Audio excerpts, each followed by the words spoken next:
invite blessings of heaven before we begin our council meeting, and so I'd like to offer prayer if we could. Our Father in heaven, we're grateful to meet together as a council for our committee of the whole meeting tonight, this afternoon, and we're grateful for the beautiful day and for the beautiful weather we've been having in our community, and we're grateful for this community, and pray thy blessings would be upon it and also upon us in our meetings and deliberations this day. And these things we pray for in the name of Jesus Christ. Amen. Amen. Okay, I will call our council committee meeting of the whole to order, committee of the whole, this third day of May 2016. And we will start with the agenda, adoption of the agenda as it is. Are there any additions to the agenda? Okay, so Mayor Kronen moves to adopt the agenda as presented. All in favor? Okay, the agenda is adopted. We will go as follow the items as on the agenda. And first we have a delegation, Colin Seeley and Michael's here with you. And Dave Johnson, welcome to, and I've neglected to also welcome Corey as our media.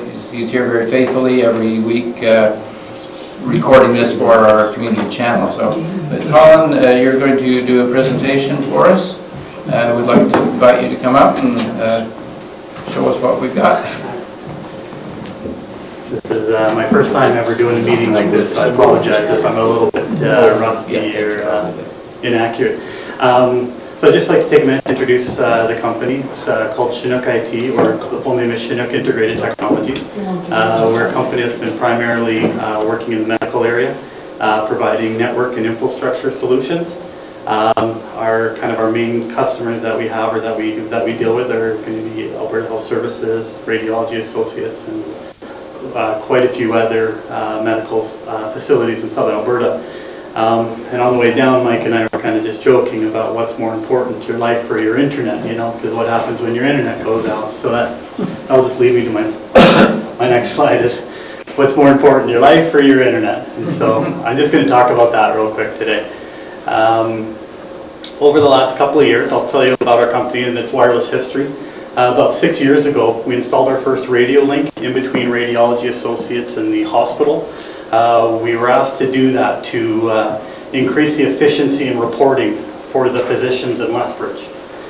Then about a year after that, we started branching off that wireless network that we created because it was so efficient for the doctors to the other larger clinics in Lethbridge to also provide their medical imaging to the central location. A year following that, we introduced this wireless technology to the doctors' homes, actually. The reason why we did that is because they were looking for a more efficient way now to communicate when they're on call. So we drastically took the on-call for reporting for medical imaging in Lethbridge from, say, tens of minutes down to just a couple of moments. And so it was a massive improvement as far as patient health goes. Our next project after that was creating a more resilient and a faster connection between the radiology clinic and the hospital. And so if you're familiar with network speeds and that sort of thing, we've taken it from, say, a couple 100 megabyte connection up to 2.5 gigs of communication in between the two sites. No individual that I can think of at all would ever use that type of throughput as far as a home use, okay? But I'm just putting up there, we were able to create that sort of network and that sort of efficient network, and we use it 24 hours a day, 7 days a week for medical practice. The next project that we did was actually here in Cardston. We created a wireless link for the physicians here in the town. We've been running that now for a couple of years, just in the background. It was one of our kind of pilot projects for distribution of internet to see how well it would run and how they would be able to, and if they would be able to use it properly. After we learned a couple of things in that project, we moved a little bit farther away from here to the Councillor Board of Education. We now provide links between all their schools, and we took that connection from 5 megabytes per second up to 50 megabytes per second for all their schools to connect to, and we've been running that now for just a little under a year. Also last year, we started converting a lot of the Alberta Health Services sites that were using an existing fiber communication channel to a wireless one. We went that route because we were able to save Alberta Health Services thousands of dollars a month on these connections. Our latest project that we're currently working on right now is because of this wireless infrastructure that we've created for these medical clinics, we're now starting to push out our internet service for other businesses in Lethbridge, providing basically business class and high availability internet or network connections. What kind of speeds are you pushing there? The equipment has a fairly decent capacity. We're going to probably, we try to max it out at about 50 megs up and down, so which is comparable to anything in a major center, Calgary, Vancouver, wherever, as far as a business class solution goes. Shaw and Telus, for example, can push out, say, like 100 megs down, but they never give you the reciprocal going up, right? And so a lot of businesses, well, great, the internet coming down is great, but sometimes, you know, if we're an accountant or in architecture or whatever, engineering, it's that upload speed that's just as important as the download speeds. And so this equipment is able to allow us to control both directions of that. So, and it's, like I say, in the medical imaging world, it's a lot coming down, but then on the reporting going back, there's a lot of communication there. Or if they're a site that's sending it from their imaging center back to the radiology or the hospital, it's the speeds that matter there as well, right? So we're able to do both directions, basically synchronously. So, and then this year we've also added multiple spectrums to our, I guess, I don't want to say arsenal of wireless communication, but it allows us to do different things depending on the geographical location, right?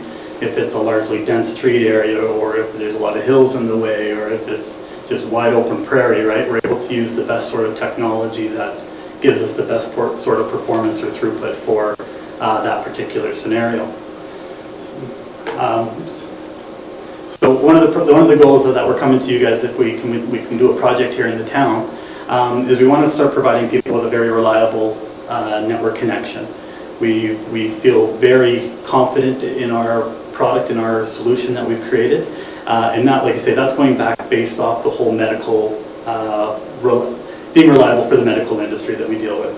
Like I say, they want to be up and going 24 hours a day, 7 days a week, regardless of rain, snow, summer, or 2,000 mile an hour winds, you know, like they want it up and going.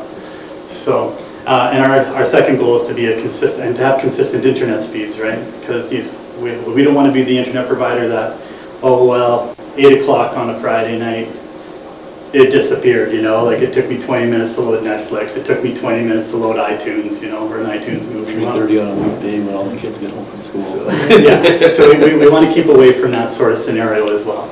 And the other thing that we would like to provide or to offer to people is this private multi-network or multi-site network. From the looks of your roof here, you guys already have that sort of thing in place. But there's other entities or companies in this town that could also benefit from this multiple site or private network, so that they could transport larger files, not based off the internet speeds, but based off of basically a secure network for them. So, and then I have a couple of benefits of the joint project is we have quick accessibility to the internet speeds already in town. We've secured a location that we can provide in the event of very, very high-speed internet. We have it available here already in town. So it's nothing that has to be trenched in or to be added to the community or brought into the community. The other thing we're looking at is that I don't know if you guys are like other communities, but they're looking at these new wireless metering systems or other wireless projects that could benefit from even just having a tower on site or in town. And so we'd be looking at something like that to do this sort of project. And the other big benefit that we see to this project is we'd like to create a couple of local jobs here as well. So we have quite a few relationships already in this town with different organizations and different people. So we'd like to maybe bring some of that down here. Our kind of site that we liked or that we've looked at, just to give you an idea, would be the South Hill, just on the end of the South Hill location on that road you have to forgive me because I'm horrible with the names of the streets in this I don't town. think Colin, just, if I might, Mr. Chairman. Across the street from the mayor's house. You, no, that was not actually. Each of you had those 3 locations individually and then collectively in your package. Oh, So okay. we supplied that to them as well. So this Oh, is okay. 9th and Main is where he's talking here. Okay.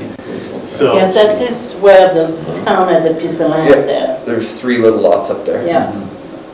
So we kind of looked at this location, just in general, as it's a location that, number one, can cover the majority of the town itself, just from where it stands.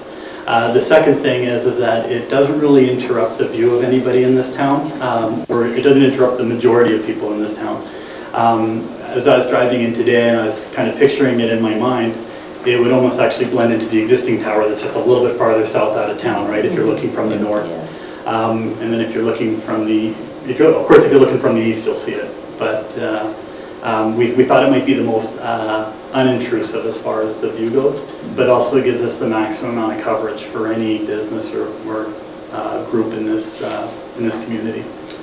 So what we would like to do in that spot would be just to construct a freestanding tower of some sort, where we want to kind of get away from the large base guided towers and do something that's a bit smaller profile, and that it's a little bit cleaner, tidier, and I also feel it might be safer for those around here as well.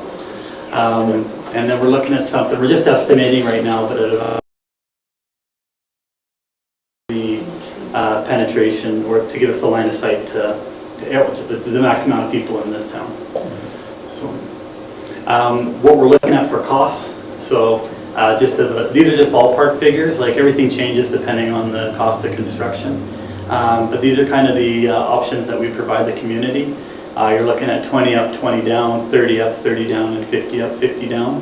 The bandwidth or usage of that would be unlimited, and if they needed a public IP address or not. And so the public IP addresses are important for those that want to have their own in-house websites or do some very specific networking projects in their own office or shops. So. How does that compare right now to what's on the market? So, for example, Shaw in town here can range anywhere from, say, 30 to 100 down, but you'll never get more than, say, 2 to 5 up, right? And so on the business side, like I say, it's not a comparison at all. So it's, the easiest way I could explain it is it's picture a slide. They got really fast going down the slide, but it takes forever to get back up it, on the stairs. And so we're trying to make it so that you can just kind of go back and forth on this thing at the same time without any performance issues. So this is our goal for it. Can I give you an example on that, besides our own?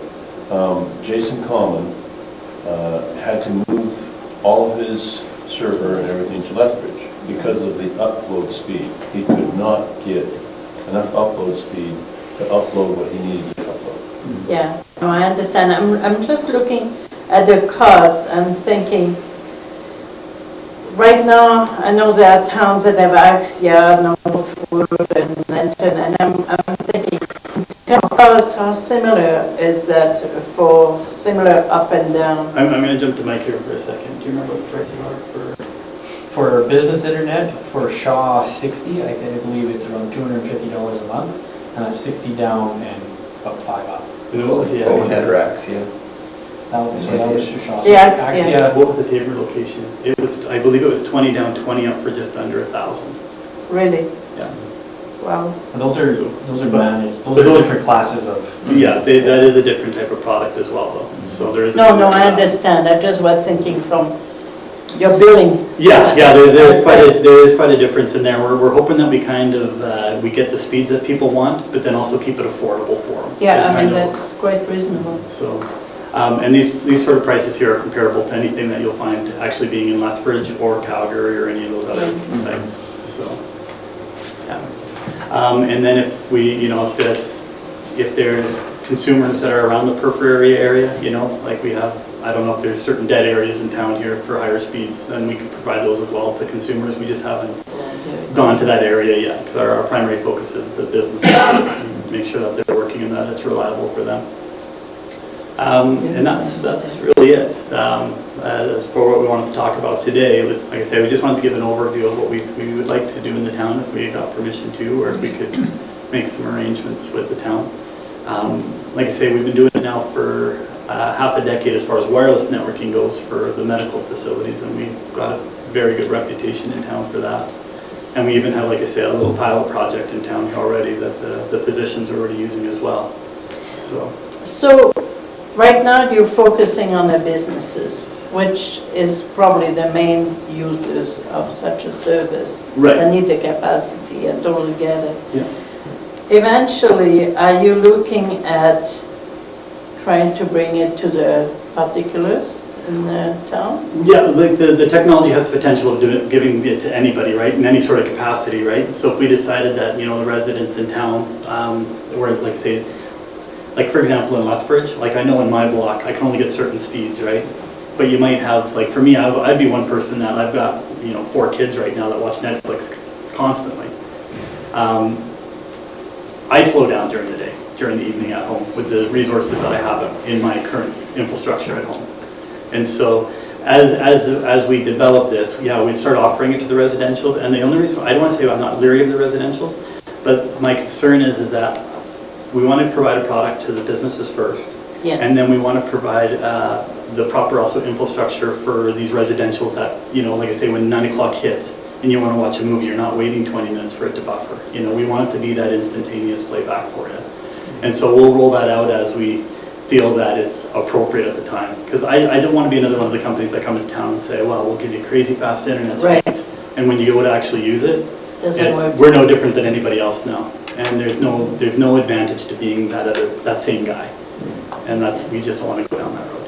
So. Could I answer your question in this regard too? The 2 parts that have happened in our particular scenario with Chinook IT, we use it from a business standpoint. We also use it from a residential standpoint. So it's been hardcore tested over the last 2 years on both sides that you're asking. We've used it on the family side because I've got internet users in my house galore. I've got 6, 7 iPads going at the same time, phones, the TV on Netflix and everything else.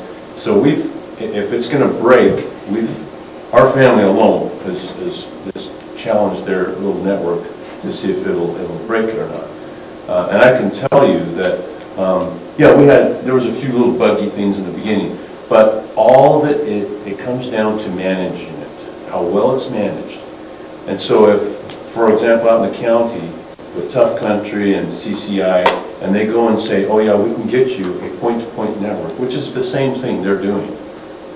But we oversell our market. If I'm Tough Country, I've just oversold my market. It had a capacity of 150 people on it. They've sold it to 300. And so everything becomes dial-up out in the county because of it. And the same thing can happen in town. So it's how well it's managed is the key. And so what these guys have been able to do for us is they've been able to manage it well enough so that our clinic is not jeopardized.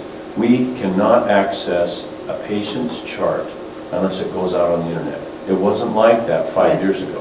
No, I get it. So we have to have that. Yeah. So they set up the technical side of it is very sophisticated. They use the top of the line equipment.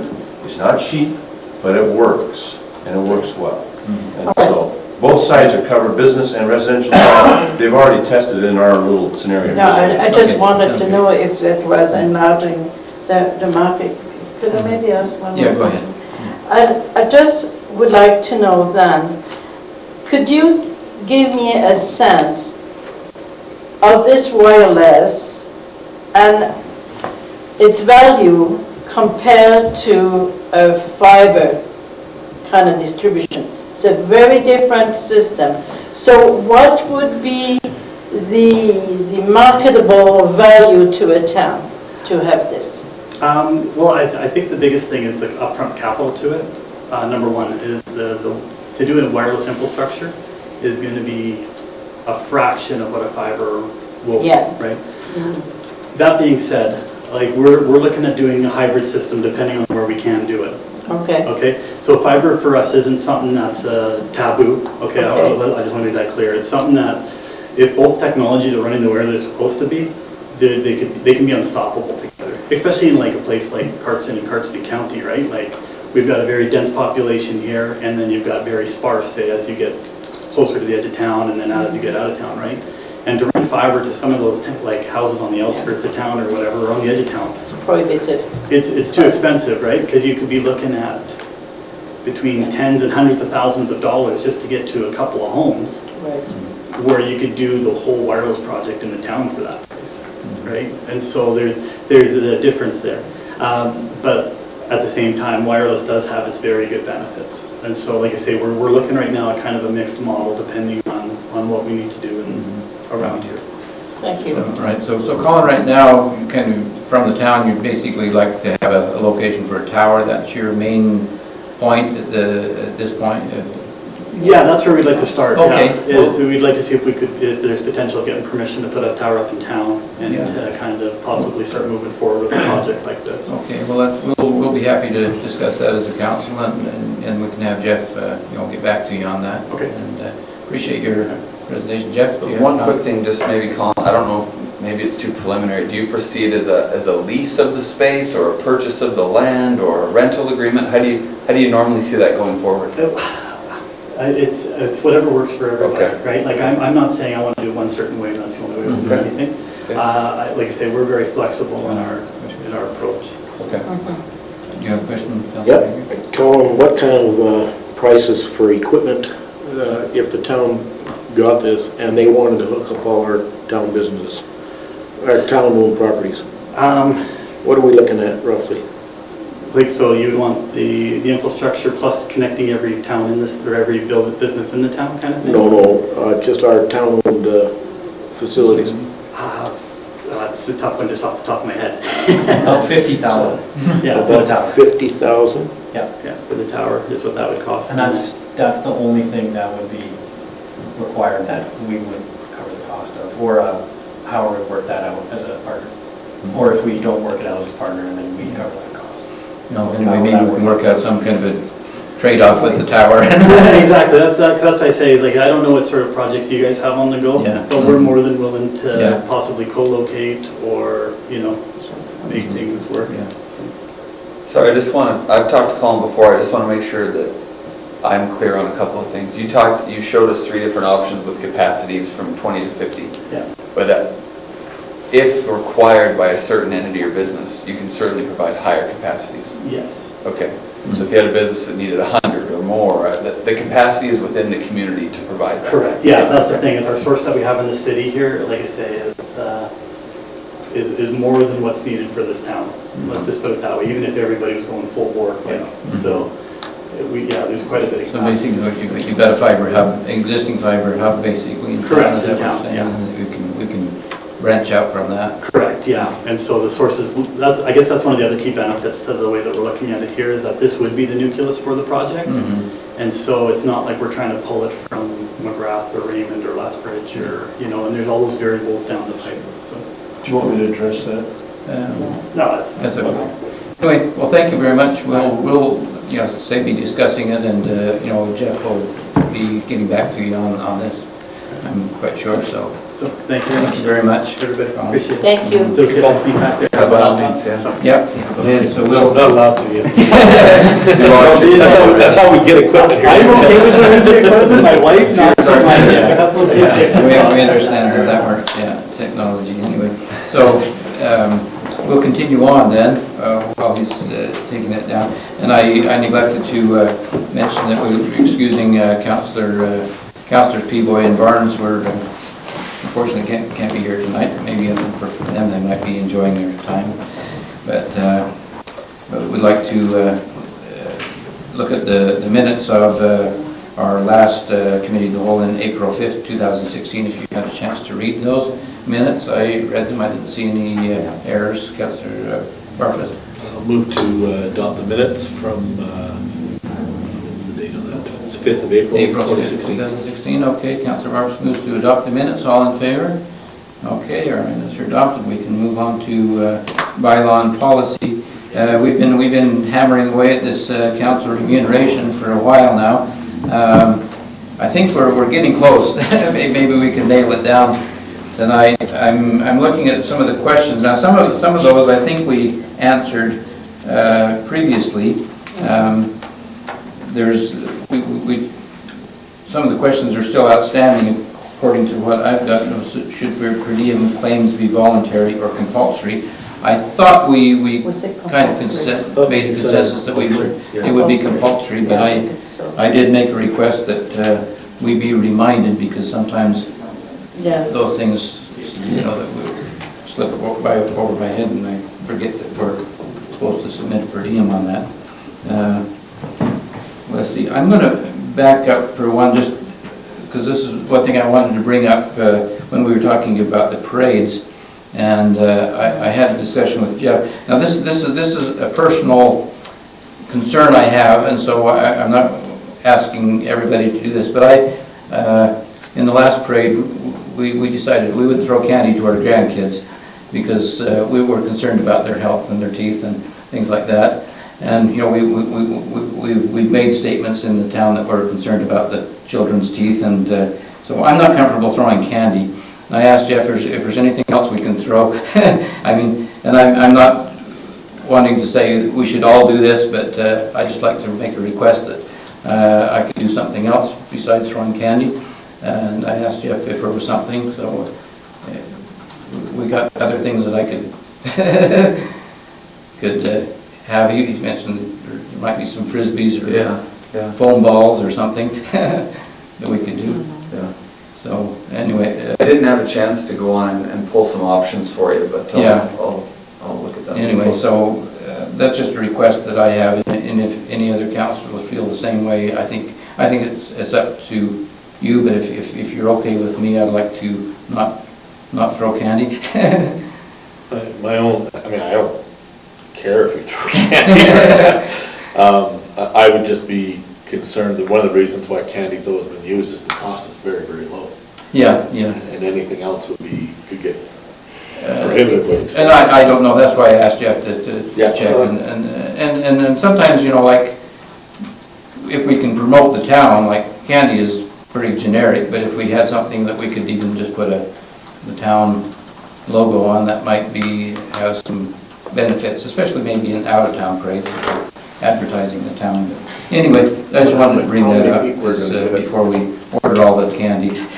How many people are going to receive it? What's that? How many people are going to receive a frisbee or a ball or? Well, we already have people, in the parade throwing water bottles and other footballs, and I've seen lots of other things. But anyway, and you're very limited to how many people are receiving it. There may be, but throwing a handful of candy out there, you can almost bet that you're going to get 6 or 7 kids receiving candy. But they get a lot of it, and I know young moms that I talk to, they always have to try and squirrel it away for them so that they're not consuming it all at once. But that's their responsibility as parents, that's not ours. No, but anyway, that's just my thoughts on it. So I don't want to spend a lot of time on that. I just wanted to bring it up. I'm more concerned about the safety of the children running on the front of the carriage. Well, that too. By the side. And that is more an issue to me. Yeah. That's why some communities don't even have the throw candy, like Lethbridge Parade. They don't throw anything in that parade. But anyway, I just wanted to bring that up, and we want to discuss that. And Jeff said he would look up and see if there was something that would be economical that we could maybe substitute. So anyway, we'll go back to council remuneration. Why don't we throw out vitamins? There you go. Geritol. Okay, so the second item on the questions. Should council personal development for each councillor include mileage, hotels, per diems, meals? I can't remember if we discussed that question specifically. Does anybody have any recall? I don't think we have. I know there's some real value to having that all in one spot like that, because even when I went to the economic development conference, I'd never looked at the cost of the conference as the whole cost prior to that. You know, we always looked at what the Yeah. entrance fee was, but that's all I've kind of ever really looked at before. Yeah. It was a little surprising to look at that total number there at the bottom. Yeah, we can cost the town a bit. It might be valuable to have that, but then we would also have to adjust what that personal development budget is. Right, well, this, yeah, we could maybe, you know, consider doing that. For one thing, like with the economic conference you attended and some of the other conferences, we haven't really assigned that to your personal account. Correct. No, We've decided as a council, you know, to send a councillor and have them report back, which is good. So if there's something that is exclusively personal development, you know, do you want the whole thing taken out of your account? I would think that it would be nice to have a little discretion so that if I don't want to use up my whole personal development account, I'm only going to charge for the event. If it's the only thing that I'm interested in, I mean, we'll blow the whole lot on and charge the per diems as well, you know, and then just say my account is used up. So I don't know, what do you think? All right. There is very often at the UMA, the day before UMA, there are some education classes. Yes. So maybe for that purpose, the education portion should be part of the amount that is given to each of us for that purpose. And maybe the rest should be as part of councillors and be part of the general fund. Which is effectively the way we do it now, isn't it? Yes, it is. So what, you know, we had some councillors go up, you know, early this last day UMA. I was one of them. And so how, Jeff, do you know how that was charged out? We allocated the conference fee to their personal development piece. Okay. Yeah, but just the conference fee. In that case, you were already traveling for the conference. Yeah, There was a lot of those other costs there. The mileage in that case is going to be there. It's already there. Now, we could have put the per diem into that as well, so there would have been an extra day per diem that could have gone to it. We probably didn't. We just did the registration. So what, according to what we're trying to do, this is what we need to decide. Yeah. Are we going to put the per diem as part of the education or not? Does the councillor actually get a per diem for that extra day on those? Yes. We have So professional they did, development. but it came from what, from the general? Yeah, and you know, the answer to this question doesn't really impact budget.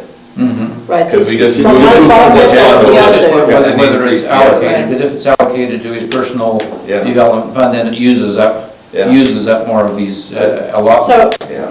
what, Go why back. couldn't we then make part of that policy that when we go to an education seminar at the same time that a large conference, the day before or the day after, sometimes it's after, then why don't we say that the education portion, the registration portion, will be taken out of the education portion that is allocated to the councillors, but the per diem and all that will be kept out and put as general. As we're doing it now. That's how we're currently doing That's what's it. happening. So that's what we're doing now. So why don't we make it as a policy like this, we don't have to second guess ourselves. I can do, Yeah, I think that's. Jeff, did you have a Well, comment on that? where this point kind of came from, frankly, was Councillor Barnes going to FCM. So he wanted to go to FCM, and initially it was, he was going to use it as his education component. But I mean, it blew the budget 4 times over. So it simply couldn't be allocated to it because of the cost of that conference, because the registration fee was covered, don't get me wrong, that was Yeah. fine. But 4 days per diem, travel to traveling. Edmonton and back, meals, hotel, well, he didn't have hotels even. So, and I don't blame him for that, it's just the cost of it. And so we started having this discussion about, Right. oh, So maybe well, we'll- simply, he couldn't have attended that if it was all to be captured there. Right. Because it was probably Yeah. I So don't know, let's- $2,500, $3,000 conference Yeah. at the end of it. So the only way that you could make that work is if you then had transferred money from the general council to budget basic. over to his to cover Yeah. that. In which case, you're 6 of one, half dozen another, and Yes and no, because we say that in the budget there was so much money allocated for your education, right? Councillor Barry, you have a comment? So it on has that? to be fixed. Okay, two of us just attended assessment review board training. Now, is that personal development? We didn't put it there because the council asked if you would and assigned you to be that for the town. It's like when I went to the EDA. It's Yeah. because you are that elected person, so you put your expense forward and it's just So the right way. personal It's development. general funding, not personal development. So if you look at, for example, when I took the EDA course, then that was personal development. Yeah. Right. When I went to the EDA conference, I went there as a representative of council, and so it wasn't part of my personal development budget. So when we go to AUMA and we go to the education services, The portion of education the day before is part of your education package, just for the registration for that course. yeah, but it's And for all the the rest benefit, goes into general. but it's for the benefit of the town that you attend those courses. But, I mean, if you wanted to be specific when you're talking about personal development, if I go and take a course at the university for anything, it's the development of the town, because I'm becoming a Right, better person, Yeah. Right. a better, So I think that's a The very education- gray line Yeah, but of what we're doing as personal development. Really, it's just a matter of which budget it comes out of, I think, isn't And it? I'm wondering if we need that personal development. Jeff can answer that first. I think the intent of that piece of the policy is though you don't have a councillor running from conference to conference to conference, staying in Banff, Kananaskis, Calgary, Edmonton, Red Deer every other weekend because, there's this unlimited budget essentially, right? Yeah. Because there's nothing designated that Councillor Edmonds can only go to 2 things in the general budget. We've never said that. Yeah. But we do know that if he wants to go to this and this and this because it interests him personally but isn't really a priority of council, he has some money to do that. Right. But it keeps the councillor from going to 100 conferences every year and spending $100,000 to do it, right? But we have a policy, Jeff, where if we claim anything, it's through the council that assigns you and says, hey, our good gracious are on you, please attend this conference, and we'll pick up your per diem costs and stuff. And I think that policy's already in place. So a councillor wanting to make this a cash grab can't attend every conference that comes up, because there's hundreds of conferences that come up. And I mean, as a council, we need to look at that and say, hey, AUMA has got this Brownlee Fire, or Brownlee whatever, or they have resource management sort of thing. And I think we need to be more involved with what council does at attendance of these yeah, but Go ahead. these seminars. for example, at AUMA, the courses that you take are for elected officials. Right. So those are totally beneficial to what we do. And that is why we had put some money aside for each councillor per term to be able to take courses from that elected official program that is given through AUMA. And those are excellent courses. Over the years, I have taken many of them. I have taken some online, but they cost about $300 a pop. And so I know that once a year I can take a course. If you want I have to about so 1,500. it's not necessarily about going to conferences. It's Sometimes it's just the educating myself education. in- Like I've done courses online. Yes. That comes off of my, That is where I don't online. have to pay them for the registration for that course. Right. So it covers my registration, that's what it does. And then I take the course myself and take the exam and do whatever I want. But it benefits me in what I do here, Yeah, because it gives me knowledge. okay. So, I guess my recommendation would be that if, like if we're doing a course online, or, something like that, or it's pretty obvious it comes out. If we're attending a conference, for personal education,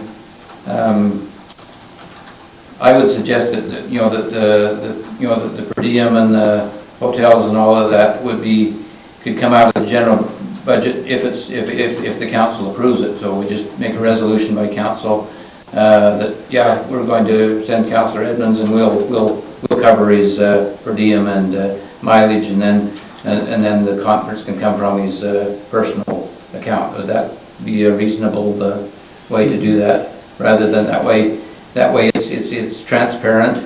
You know, it comes through. If it looks like we're sending somebody to Ottawa and we're saying, yeah, that's going to get too a little bit pricey, maybe we shouldn't go that way. But that way we would have some control on it. It doesn't mean that councillors can go all over. Well, you know something, but anyway, just FCM could happen there. that's what I was thinking. Absolutely. No, I'm just being a little Yeah. facetious. You know, last week there was mayors and reeves in Edmonton. I didn't go because the cost is Yeah. too much. So if I we, mean, is yeah. that good or bad? We have to decide that, but So if we just, It's a lot of money. make that something, those items I as think that's the way to discretion deal of with it. council, would that be? Yeah, and I think we gotta be careful, because look what happened in Ottawa Yeah. just recently. The door was wide open, yeah. and they took all advantage of that. Yeah, And so, that's basically what we're doing here. so, Now, we can have our CAO sit down and say, hey, we have these conferences in a year that we want somebody to attend, or Yeah. all of the conference, all the council to attend. AUMA is Yeah. a situation where all the council will attend AUMA. right, And then it's up to the councillors, if they want to go to the individual learning sessions, the before dates. yeah, yeah, But FCM conference, maybe we want one person to attend the FCM. But the mayors and reeves conferences, as far as I'm concerned, mayor, you shouldn't be missing those. I don't feel you should be missing them. I mean, that's part of a mayor's package, is to be going to those. I just I would disagree that things are a big open door here as it stands now, because that's not the case. well, no, I don't think they are, I don't think you said that there was an open door here. I want to be careful that we don't. We don't want to have, Because AUMA, if you watch your email, AUMA has a conference every bloody week. yeah, there's. On something they're doing, disaster recovery and all this kind of stuff. Yeah. So you could actually say, hey, I want to go to this conference because AUMA is putting it on. Yeah. And it's disaster relief or whatever, And I'm thinking to And if you myself, want to attend that and use your education budget to attend it, then I'm not sure that needs to come before council for us to make that decision. Yeah, but that only, But then that, no, but hold on a minute, because that only pays for your registration. Yeah. Who will pay your per diem? Yeah, I don't think you get it per diem when you go to them. Okay, well, that's the whole point. That is what Councillor Bengry is That's trying exactly what I'm to address. yeah, Is that if of your own volition you want to do beyond and above the board, you have to understand your registration may be paid for through your account, the rest is out of your own pocket. yeah, I think if you attend something without asking council permission, you can use that to whatever your education allotment is. If it wants to cover your travel, your hotel, and that you finish up your education budget, you're done. If you want to come to council and say, I would like to do this, and ask if council will cover it, then I think we could have that discretion to do that. Otherwise, Bill, yeah, I want I to think that makes suggest it a gray this. line. I think it's easier to just say, if you're drawing on your education budget that hasn't come before council, there is no per diem. okay, Exactly. yeah, all right, No per diem, no travel. Forget it. okay, yeah. Now, I want to go on record as this, and I'm going to say this very adamantly. I think that the mayor's budget needs to be increased. Let's not talk Let's- about let's- this. Okay, No. well, that's another Well, item. that's a per diem situation, Yeah. we're talking Well, about, let's we're not talking talk about this. Yeah. That is another use, and another Yeah, use we need to We can have that do a question, we review. can have that question anyways, and there's some. Jeff, are we getting a sense of where we are on here, I think? I think so, I can work with that, yeah. I think if we say, I think what Councillor Barfuss said. I think we got it, yeah. If you're going on your own, you don't get a per diem or you don't get travel. I think council approves the per diems and travel, and if it's not approved by council, then it's, Yeah, if you want it covered, bring it to council. okay, I think that's a good policy, okay, great. Jeff, can I ask one question? It's up to him.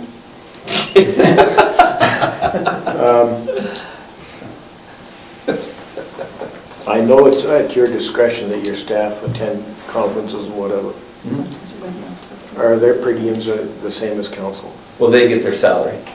Okay. So they have to bring me a form that outlines where, how much, all the costs, food, travel, so they give me kind of, here's what I anticipate the whole cost for attending this will be. Well, I just want to make sure that, you know, that the staff is covered. Oh, yeah, they get paid the regular wage. Thank you. Okay, all right.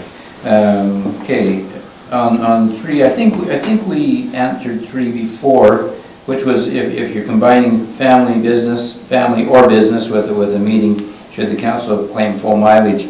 I think we decided that we would just allow, you know, like on the first one, we talked about per diem to be voluntary or compulsory. And then, so we thought if you know, like Councillor Barfuss is doing business and he can deduct it from his taxes, just have the discretion to say, no, I don't have to claim it from the town, I can claim that as a business deduction, so I won't charge full mileage.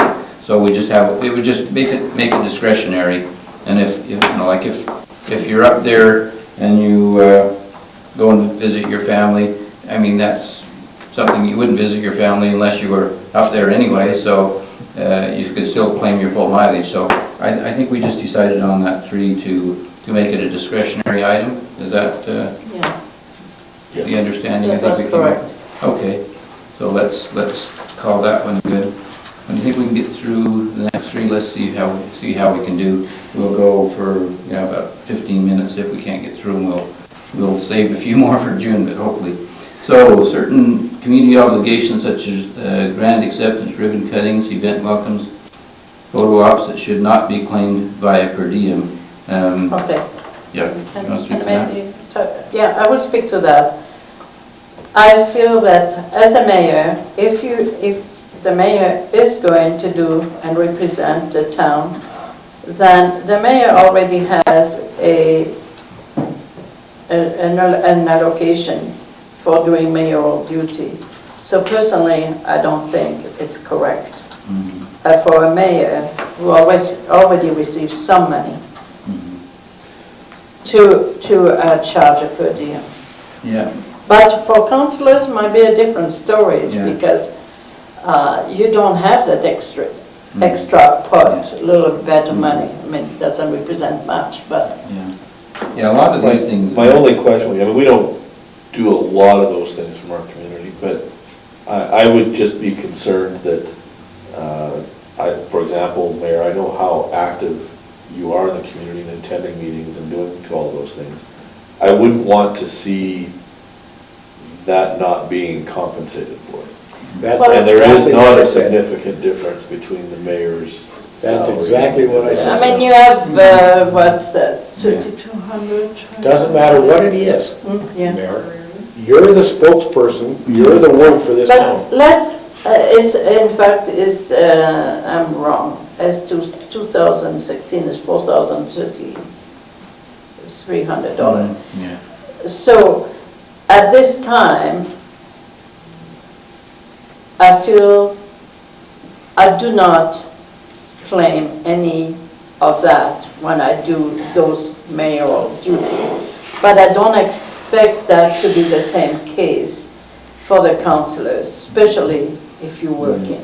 Well, your mayoral duties include other things besides that too. I mean. I do a lot of other things, I agree, but still. And then you've got to think, you know. But you can decide altogether. I mean, it could be, I mean, you've got to think going forward, you know, it won't always be you either, so, I mean, it might be somebody. Mayor, you're the official voice of the town. And we did talk about, you know, making these, you know, mandatory, compulsory, and we said, you know, you can always donate them back if you don't you don't want to take them, like, Okay, you go down, for example, in the past council, there are expenses that came to the town and that were paid by the town for a ceremony of a ribbon cutting at the swimming pool that was a 5-minute job and was charged for a half a day. To my point of view, it's gross, it's yeah. wrong. Well, I get you, that a lot of these events aren't going to take 4 hours. I mean, and maybe what we should do is put a minimum time on the per diem, say at least, it's got to be at least an hour. Take at least an hour of your time before we charge a per diem. Like if it's something that's taking, 15 minutes, we don't even. If it's a 5, 10, 15-minute thing, I agree that's passing through. It's not Yeah, it's not a per diem rate, but I mean, if you're there for an hour and a half, we say, 2 hours, it's. Should we just do that, just set a minimum time, like we do with mileage, we set, we've said like a minimum 15 kilometers is for mileage. Should we set a minimum time for per diems, like, so if you're going to be, say, an hour and a half or something like that? Mr. Before we, Chairman, yeah? this is no different than a councillor wanting to go to every convention on every weekend. Well, I mean, who is the official spokesperson for this town? It's the mayor. it is the mayor. If a councillor is going down to a ribbon cutting and opening, he's going there just for, here I am as a councillor. He's not representing the town. Unless he's assigned. Unless he's been assigned. Yeah. So why does he put in a per diem? Well, He was not assigned. He shouldn't. If I show up down here at the official ribbon cutting of the opening of the slides, Yeah. that's my business being down there. Yeah, yeah. That's my own, afraid to say, but the mayor being The there mayor's is expected to respond at that opening Sure. and so forth. And so she should be claiming a per diem. Yeah. Now, I might suggest that for something like that is part of what I think the mayor was getting at earlier, that is included in that higher salary. That is part of I guess I'm just looking at that different range of things. To go down for a ribbon cutting ceremony for the swimming pool, I would say that's included in her responsibilities as being mayor. Yeah. And she's compensated for that. But to be there for 4 hours? Well, no, She probably expected. if she has to be there longer. That ribbon cutting better not be 4 hours. No, but by the time you Can I go suggest around. something? Can I suggest something? Maybe that will settle it. When we do the reviews in the months to come, within the next year, of all our honoraria, maybe what we need to do is define what is included within that honoraria. Make actually a list of duties. And then we will not have that conversation anymore. Because then we will know.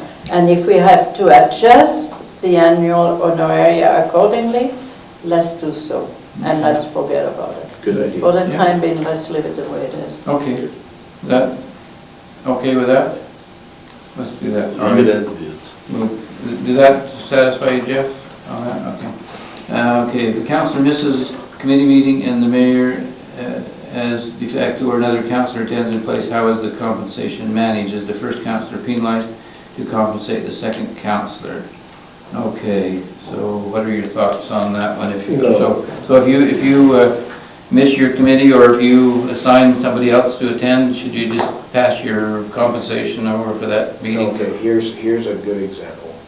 I'm going to be attending a meeting for another councillor, because that councillor has a conflict of time.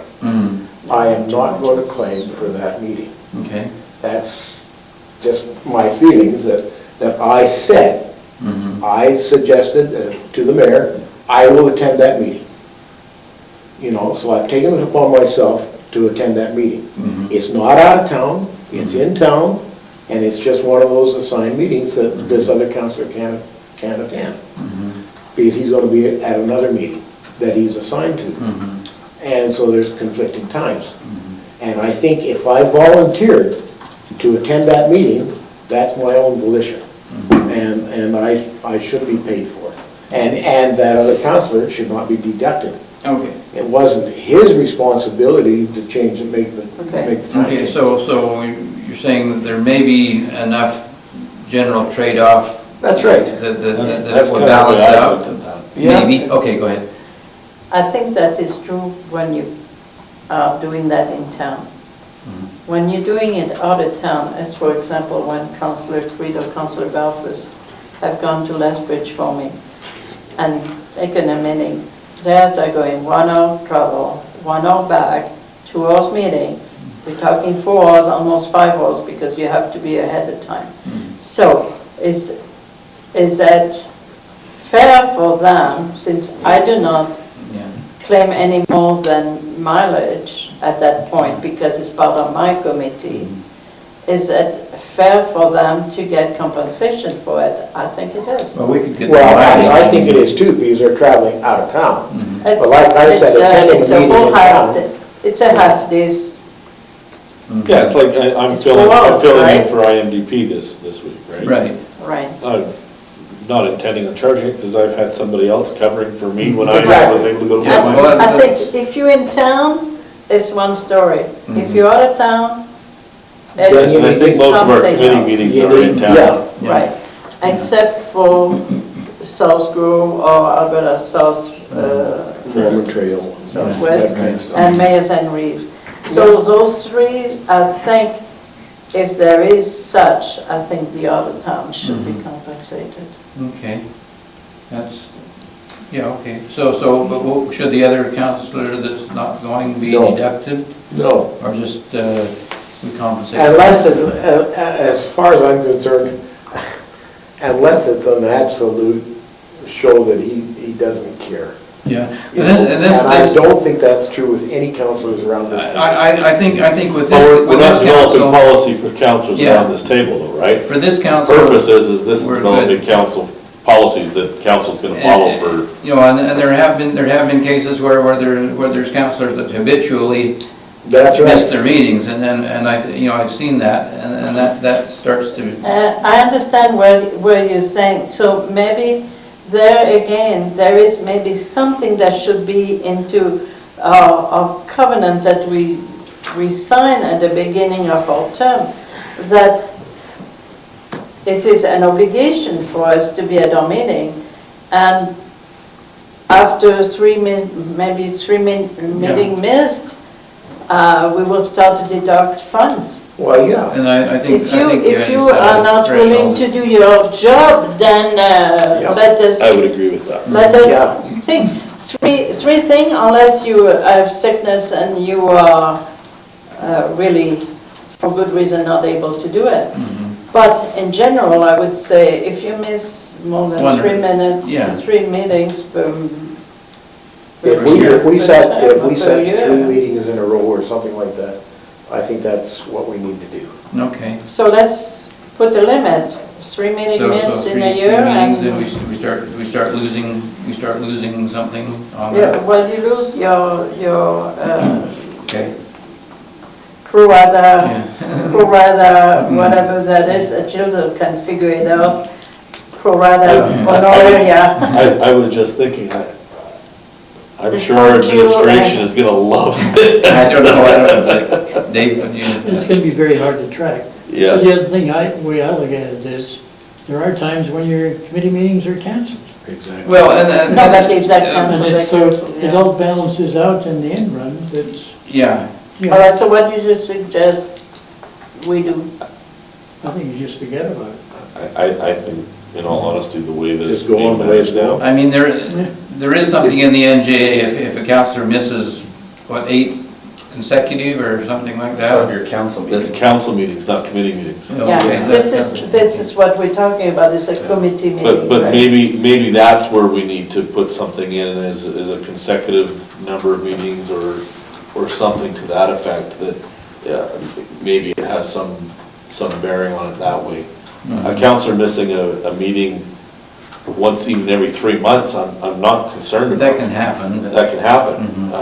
A councillor that's missing meetings consecutively? for Habitually. 4 or 5 meetings Exactly. straight through, I'm concerned about. Okay. So how do you want to word it?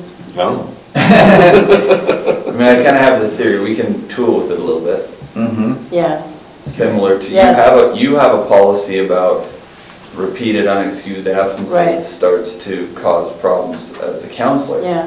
So we could mimic that a little bit or something. Right. That's kind of what I'm thinking, is something Yeah. along those lines. Because, I mean, the honoraria represent work. So we cannot be consciously, But I also think we need to be really careful on what Putting kind of the- tracking yeah. we're putting into place, because that could be a nightmare for administration. maybe Jeff can figure it out for us.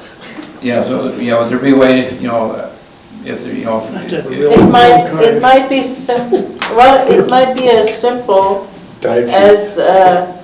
as every month when we have the reports, right? To be able to say present or not. Right? Well, that doesn't work We- either, Why? because You can't- I was you supposed to can't have a Mormon Trail meeting, and I showed up in McGrath, and there wasn't one, so there's no report for Mormon Trail. No, But I'm but- not claiming a per diem. But No. if there was a meeting there that you weren't at, You would have. that's the difference. Not that you went to a meeting that didn't exist. Personally, I think we can tweak it through the committee report. I'd like to see, I think that could be the simplest way to do it. I'd like to see what Jeff can come up with for us, because I suspect he's capable of putting something. So Jeff, if you Put it on his shoulders. some thoughts on that? Okay. I mean, I'm thinking that, you know, if it comes to our attention that they've missed 3 in a row, that maybe they get a warning, and if they miss, 4 or 5 in a row, then they get a deduction or something. And maybe it should be something that comes before council. Yeah. I do not know that the warning saying, is okay. needed for the good reason that we know it's our duty. Is there a need to warn us when we know that's our duty and we're breaking That's the right. code of conduct we have for ourselves? Okay. I don't think you need to be reminded. Okay, all right. You need to be slapped on the fingers and say, do your duty. We'll, So every time you go to a meeting, send Jeff a text saying, I'm here. Actually, don't do that. It's Councillor, if you simply report on on your report, we do that every month. If we just say the date of the meeting, present, and give a report, it's all what's needed. Jill can deal with that. I like that even better. yeah. Simple. So, yeah, I just, my thoughts, like, if there's a meeting where, like, there's 2 councillors supposed to attend, like, I actually had this experience where I was, like, on a committee, and there's supposed to be 2 Sometimes. councillors attended. I think for most of my time on that committee, I was the only councillor that ever attended that meeting. So I think, it starts to make you wonder, and so Jeff, do you have some ideas of maybe how that could be Okay. handled? We'll kick some stuff around there, how that can fit. Talking about that, Councillor, it's a very good point that you're bringing forward. The reason we have 2 councillors and certain meeting is because it gives you 2 votes. Yeah.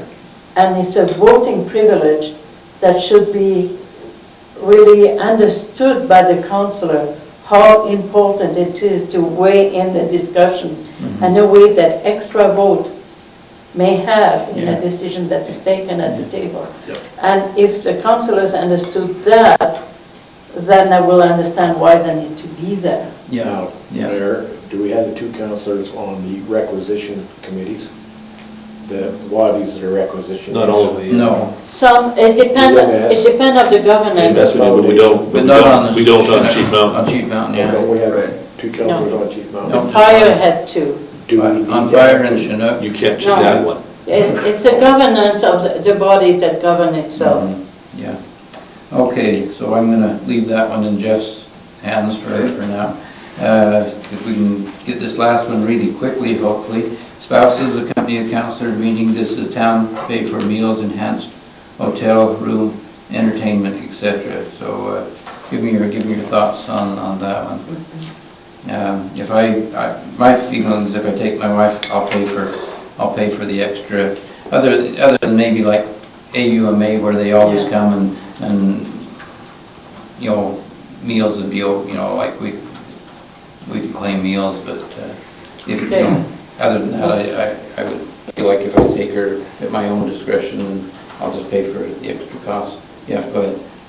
I really, looking at it, I understand where we're going with this one, but I really think if we were to set a policy where we said, a councillor goes, the maximum he can get is a king size Room, bed, and that's it, one king size.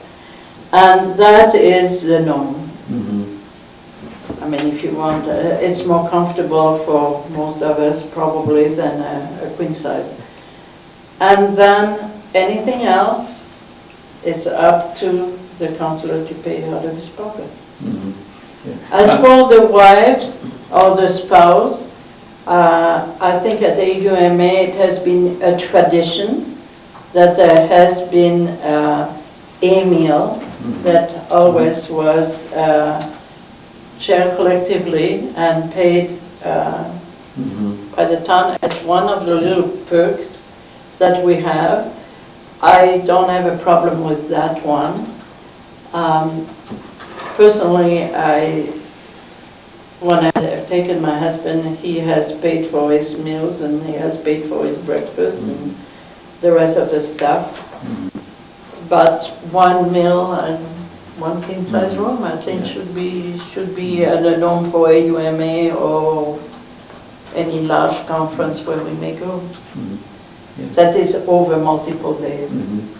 Yeah. I just have a question. I'm not familiar with how hotels charge, but if you rent a room and whatever beds it has in it, if you add another person, do they charge you more? Not usually, no. Not usually. It depends. Depends on the hotel. You can It usually depends. Double occupancy. You can smuggle in an extra somebody else without without being charged If extra. they do depends. charge, it's usually $10 or something. Okay. It's nominal. Are you alluding to something there? I don't know. Not at all. But I really think, No, well, it was like this last, when we went up to Brownlee, Councillor Peavoy took his family and his kids, and they were all sharing the room. But he paid for that. That's what I wondered, did they charge extra for? Well, if he orders a cot in or something like that, then he pays. Well, yeah, the cot, but if you don't order anything extra in, No. just put the kids on the floor, do they charge you extra? Okay, that's just so. Costs you $25 for your dog if you take it. Okay, won't take any dogs. I just, so that wouldn't really, it wouldn't matter, like if I took my wife to a no, conference it doesn't. and she shared the room, It doesn't make no difference. it doesn't make any difference in the cost of the room. The thought was if you want to go to the honeymoon suite, another $100 a night. Yeah, no, There's those kind of things. But yeah, single double occupancy is pretty negligible. okay, And I don't think that would be appropriate Yeah. for any kind of Yeah. extra upcharges like that. But when there's not any additional costs to the town, yeah, then fine, yeah, it's okay. yeah. It's just a question of the meals, the breakfast and all that, all those other incidental. If they incur by your spouse, well, they're on your tab. Well, that's my feeling on this one, other than AUMA, which is traditionally, something that a perk, I guess, that we get to be able to bring our wives with us. We pay our own, they pay our own way for extras, That too. and I'm fine with that. Is that good with everybody around the table? Okay, that good enough for that, Jeff? Now I gotta start creating this policy, huh? Okay, good, we'll, That's why you are CAO, Jeff. Well, so do we have any other items on remuneration? I think I want to leave it alone anyway for now, but, Me too. and move on. Councillor Barfuss wants to go swimming. 21 minutes away from getting grumpy. Okay, let's see what we can do with our presentation to council. Let's see, is that the one next? Yeah. Presentation to council policy, okay, yeah. So this we started out, and it was pretty ambitious, and we had quite a complicated formula for reporting to the rest of the council on the letters. I think. Oh, wait, are you? Well, this is presentation to Presentation. council. I'm sorry, I was letters to, I mixed Those up. are delegations. Mixed up on my, I had the right title, the wrong, presentations to council. So Jeff has provided a draft here of an updated one, where he has also the old one. So if you read both of those, the draft one looks, is a little softer and a little better, I think, in my mind. Jeff, Go do ahead. you mind me? Yeah. Am I blind or am I not seeing a time frame anymore? Do we have any more of the idea that I have to give you the background there? Hold on a second. Yeah, it's on the attachment, it gives them, Oh, so it is still on the attachment, okay. yeah, that they gotta be a week before the meeting, and that tell me Oh, what yeah, meeting they okay. want to attend, and All all right. those things. I would almost underline at least 1 week, because that has been multiple issues from different delegations. Well, and the question is, do you want to hold to that? I mean, we can accommodate people up to the Friday before, So, So long, provided it's not too complex. The reason we've done it this way is, Yeah. a lot of times we gotta put background together. right. So personally, my personal feeling is sometimes presentations are time sensitive and that you don't have the privilege to know maybe a week before time. Maybe not, I don't know. But I think for us to be able to follow a conversation, we need a backgrounder. If you don't have the time to put a backgrounder together, I really don't think the presentation should occur. I think it spells it out here that the CAO is going to protect the council in the presentations. That's basically what he's saying he's going to do. And I think we leave it up to our CAO. If he can receive a presentation on a Thursday night before council and he feels comfortable with it, then he puts it into our package.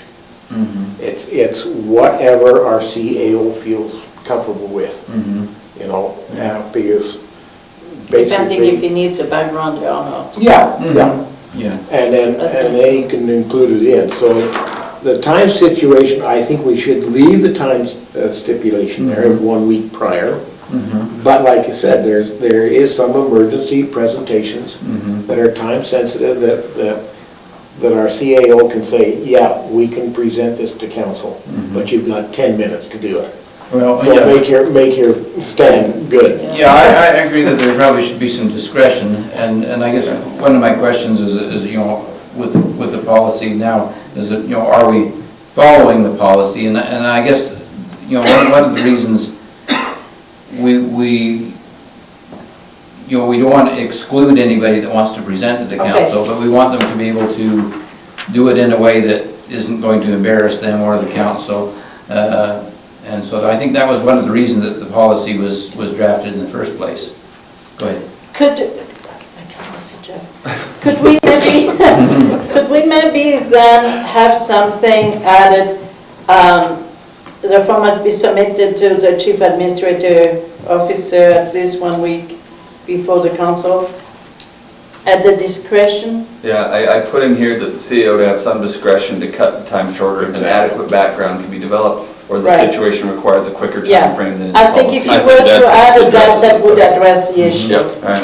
Mr. Chairman, we also need to realize as council that we can make those presentations as long as we want. If we continue to draw our questions and so forth. Okay, Well, I think I put something in there that the chair had, it was Yes, the 15 minutes, chair but has the some chair has discretion. discretion. yeah, so it's already So we embedded. need to remember that. Yeah, well, that's true. And so, it's good that there's some discretion in here. What we have to do is think about what is the reason for the policy? What is the purpose? But also the chair needs to realize that 7 heads are better than 1, Yeah. and recognize that if a councillor has a question, they need to be, directed to that question. Right, yeah, I mean, we don't. So- Go ahead.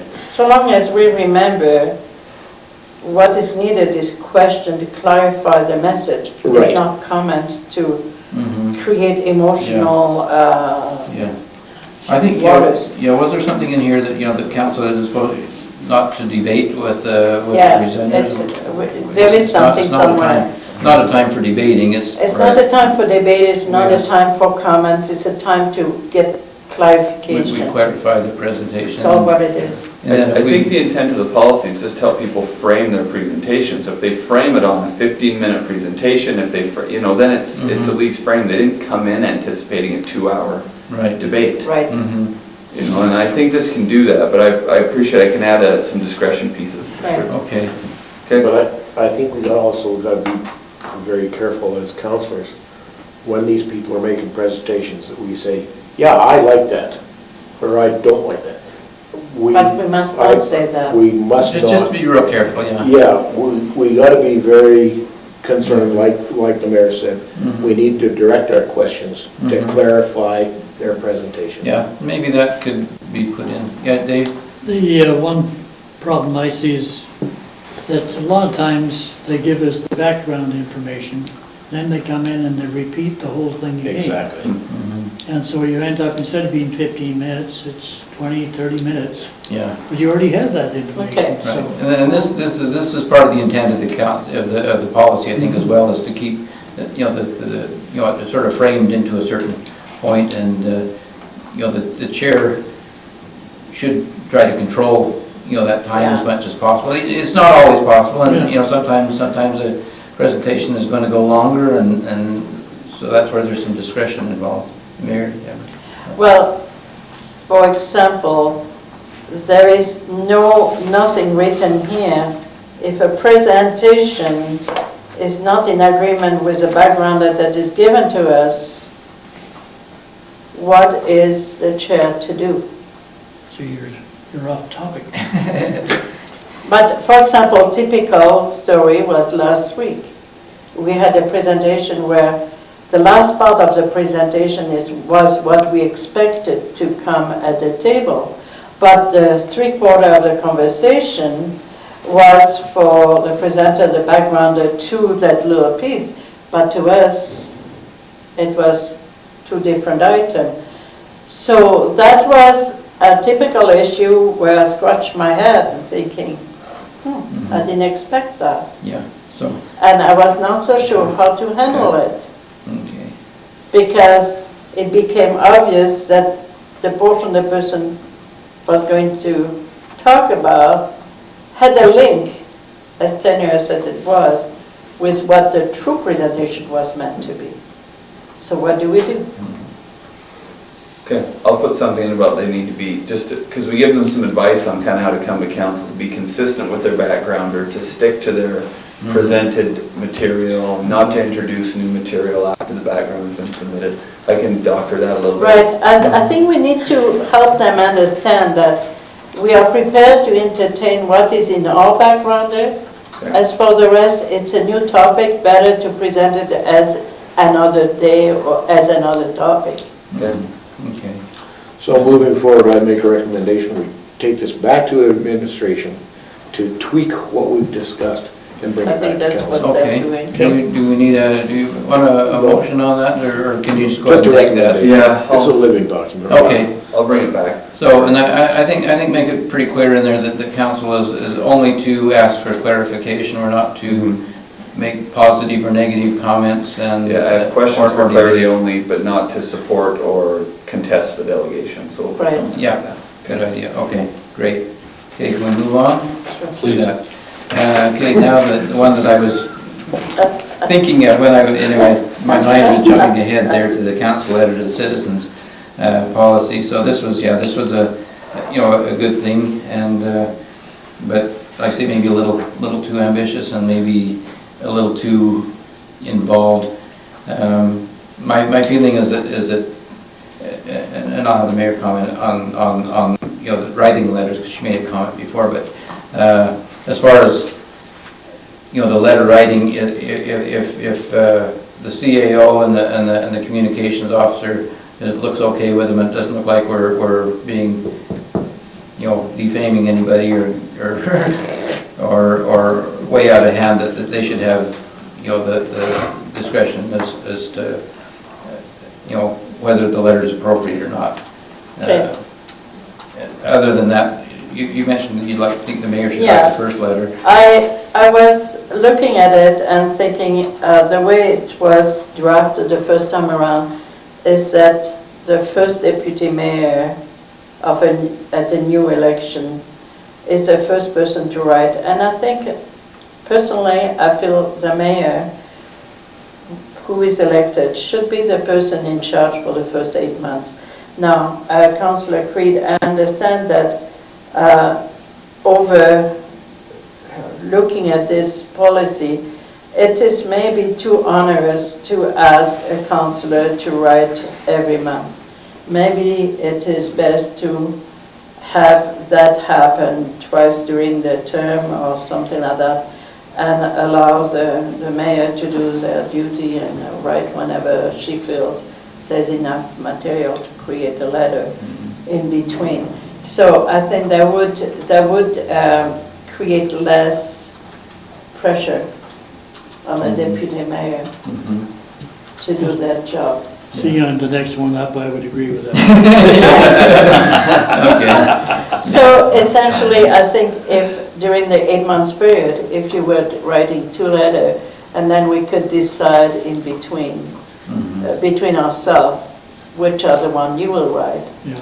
and which one I will fill the gap with. Well, maybe after the first one, you won't want me to write another. Very Yeah. possible.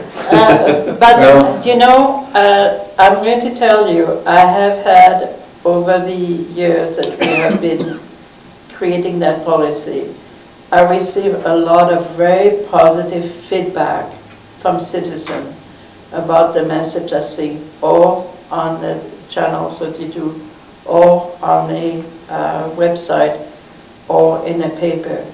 And that tells me something, that people are satisfied. If they are satisfied, they talk to their neighbors about what's going on.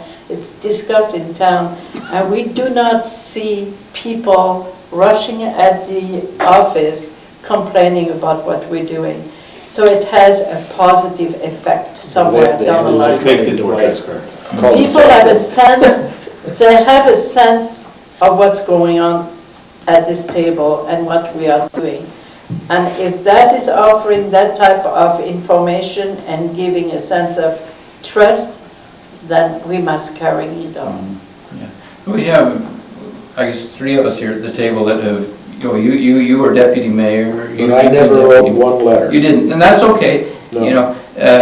Because I didn't feel it was my position Yeah. or my authority to write a letter. Well, I was only the deputy mayor by appointment. yeah. The mayor, But you- that's basically, I'm sorry, Mayor, but that's expected of you. But you, I mean, you have that opportunity, and I'm thinking that if we set this as a goal and have the deputy mayor, maybe you could work with the mayor to decide, who's going to write the letters, and have a goal to maybe do, 2 or 3 during the term of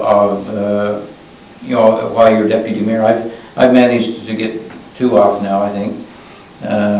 And I invited the mayor to write one, and then we ended up both writing one the same month, but we can work that out. But Right, use that one next month. she can use that one next month or whatever, or put it in for the annual report, because Yeah. Jim said we need an annual one for the taxes anyway. But I'm thinking, that it shouldn't be a mandatory thing, but it should be a goal. Yeah, I think that's exactly where you are correct. I think, Councillor Bengry, I understand your position. I never fought you on your position. I accepted your position. If the councillor feels comfortable writing a letter, and he will signal that at the beginning of his term, and then we will work together as to the amount of letters and how we're going to do it. The thing that is, Mayor, is I have to look at it this way.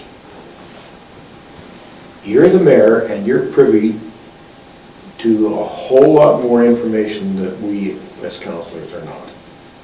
And whether you disseminate that to the public, because you're the mayor of Cardston, that is your prerogative, and that is absolutely, I'm sorry, that's your obligation. I would strongly disagree with that. Yeah. Because anything that the mayor is privy to that we are not privy to It's is very- confidential information that she can't be disclosing anyway. It comes to us eventually.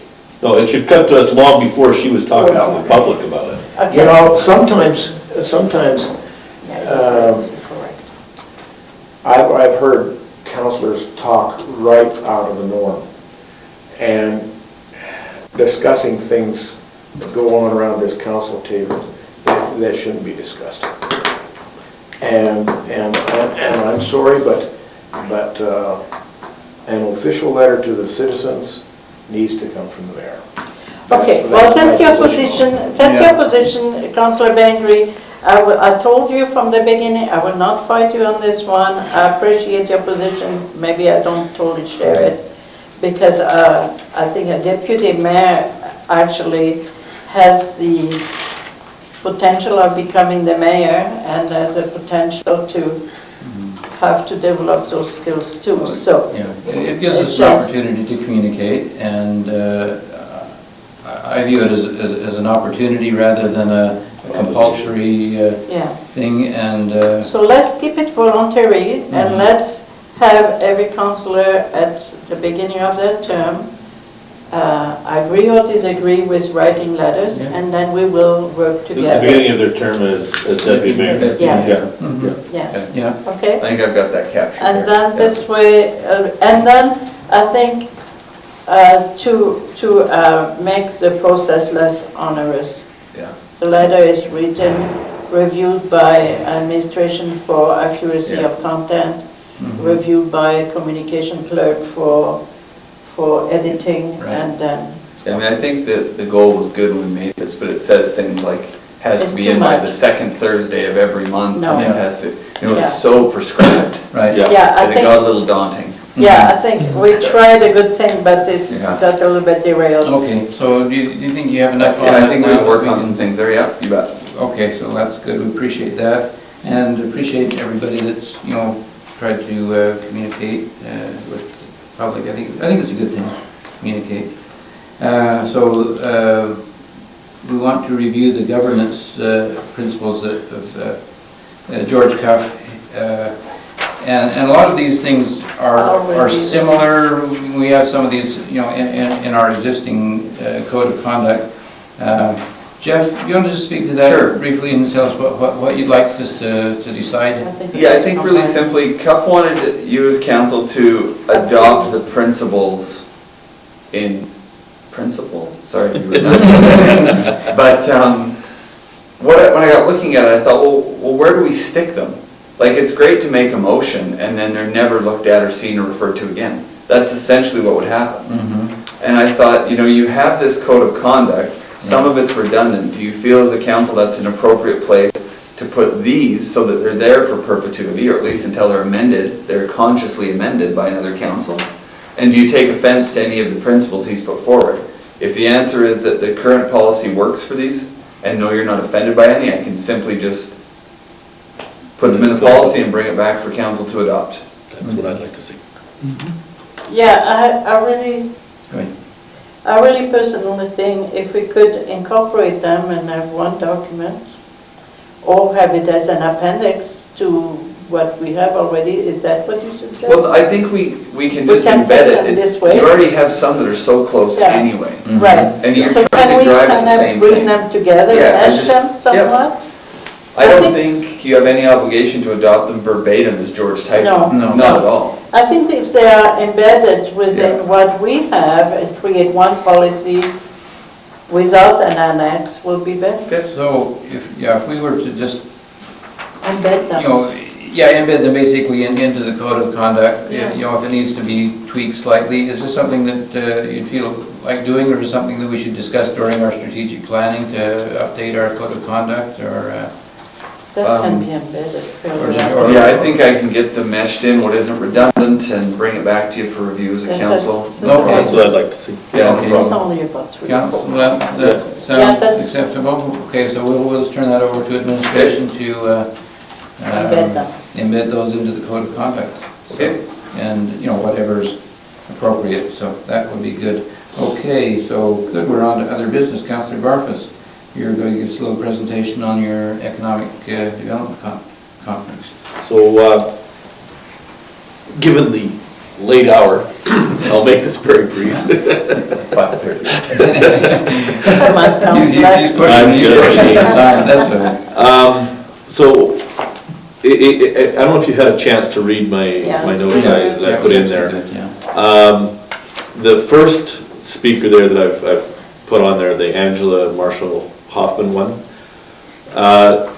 the biggest thing that I took away from that was the need to have very, very clear goals of what we're trying to accomplish from an economic development perspective. She was from the US, and you can probably tell from some of those notes, and actually she was dealing with a very large community that she spoke of most of the time. Some of the things that she talked about, you know, building a new airport and the infrastructure costs and some of the stuff she talked about. They put in a new highway and how great that was. Obviously aren't going to happen for us, but the biggest thing that I came out of that one was that it's really, really important that we focus on what we're going to try to accomplish at Dev. If we're trying to attract new people here, what kinds of people are we trying to attract? Who's the market we're going after? So that was kind of the summary on that one. The next one was just one I found really, really interesting from Jeff Gollin. He's the VP of Communications for the Canadian Association of Petroleum Producers. And you can see from some of the statistics that I put in there that he spoke about just where that impact has had. And we haven't felt it drastically here in Cardston. There's, you know, some of our people are rig workers and a few things like that, but we haven't seen the big impact of the oil downturn like you do when you go to Calgary or anything like that right now. But the numbers were pretty staggering to me. You know, things like the decline in capital expenditures in the last 2 years is more in dollar terms than the value of all the utilities in Canada added together. It's 75% of the total of the entire auto industry. It has an impact. has a huge, huge impact. Yeah. You know, things like WestJet used to have 14 flights a week from Atlantic, Canada. They now have none. It's a pretty significant impact that's happening. I find now with the comments that he had made regarding the LNG facilities needing to be built, and the comments that just came out today from CIBC World Markets economists that he thinks we're now past the point of where they can get built. That's a natural gas. That's natural, liquid natural gas. Yeah. And not just the pipeline, but the processing facilities to be able to turn it into liquid natural gas from its gas form. So that I found that one was really interesting just from an interest perspective, but probably not a lot of direct value to our community. Yeah, just to be aware that that's what's happening. Yeah. The first breakout that I went to, the lady that gave it started her whole conversation off of, I'm from the government of Canada, we buy things. And that the federal government spends $3 billion a year on contracts, where the individual value of each of those contracts is less than $25,000 a year. So there's a lot of small business opportunities available there, and that it would probably be valuable to find ways to help our local businesses get into that. They will come and do a presentation here for us. Do you remember that South Group had something like this that was given to businesses? Yeah, and in fact, that was one of the things that I talked to her about afterwards. And she said that they will actually come and do some small presentations to local communities for our local businesses. Yeah, So not even as big as what South Group's is, right, but even better. geared right more towards us. And then it got into some of the more interesting presentations that I got a kick out of. The social school was really, really valuable to me. It dealt with social media specifically and how we're presenting ourselves as a community. And one of the things that came up there is how does somebody find us? There's, you know, if you've never heard of Cardston, how does Cardston ever come up on your radar of a place that you even want to do any research on to bring a business to or to move to? And that needs to be the point of the marketing that we're doing, especially within the social media context, is finding ways to get to the people that we want to get to. I think most of the time we probably look at things as how do we communicate with our citizens? And that's a big part of council's job, obviously. But from a marketing and economic development perspective, it's how do we communicate to people who aren't here right now? And that went along with that was another company, and they were making a pitch, obviously, for their company called COUNCILLORS. And what they're attempting to build is this massive database of all the towns across the country. And so if you were looking for a business or a place to set up, you would go to them, and that we would need to be part of their system so that people would be able to find us through that. And they're obviously at the very beginning stages of that. That would be great if that actually worked out that way, and then I think you'd want to be a part of it, but right now I don't see that it would provide a whole lot of value for us that way. And then and Intelligia was kind of along the same lines.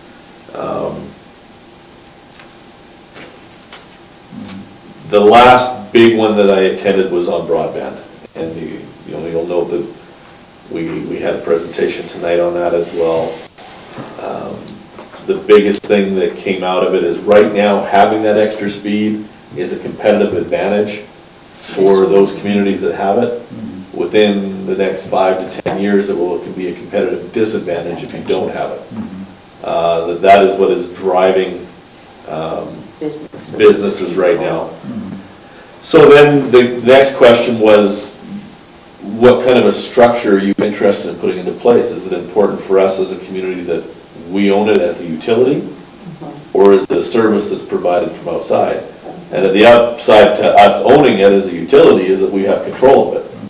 The downside is that it costs us a lot of money to do that. And while they weren't part of the presentation, Olds was there and spoke at length about what they've done and how that has impacted what they've been able to accomplish. They did it as a utility. They did it as a utility. But they created the utility. And they created the utility from scratch, and they have spent an immense amount of money on it. To be honest, the jury's still out whether or not that was a valuable expenditure or not. It's a lot of money. And that's why, the other option, to the other extreme, is what Nanton did, where Axia came in and did everything. And what we heard tonight was almost a hybrid of that, where maybe we pay to put up a tower and they provide all the other infrastructure. So there's a wide range there, but I think it's one of the things that we need to start discussing. The need for it is growing exponentially now. When you look at 10 years ago, having the internet basically meant you had some place to go surf. You got some information from it, it was valuable, but it wasn't really high bandwidth that it was chewing up. Now people are installing security cameras that are loading that entire video up, so the upload speeds become important. Homes are being controlled now with smart home features, and again, a lot of that is upload. From a municipality perspective, I don't know if you're familiar with what ODB2 is for vehicles. It's basically control. Control that you can plug into your vehicle. Right now, most of what that gets used for is for diagnosing your computer problems or anything that's inside of your car. But there's other extensions to it. In fact, there's a program I was just looking at called Automatic, where I can install that inside of my car, and it will now update my smartphone with the mileage that I've driven each day, so I no longer have to sit down and write it down as a log. Based on the GPS of where I went to, it will automatically categorize it, whether it was business or personal related. I mean, it does, now it's just gone to a whole new level. From a fleet perspective, it allows you to be able to track your fleet, what's going on with it. And so a lot of big cities now have gone to that. Telephones now running on VoIP. I know a few guys here in town that they don't have TELUS or Shaw as their provider. We don't. They have VoIP. You're one of them. And then just the number of devices. If you've got 6 or 7 kids, you got a lot of devices connected to the They're saying internet. it's going to be in everything, in your refrigerator, in your washing machine, in Yeah, your we'll be able to tennis order shoes. everything with remotes, whereas Everything is going to the internet now. That's just And that's exactly it. And so they talked a little bit about the Internet of Things Mhm. as opposed to just the internet in general. Yeah.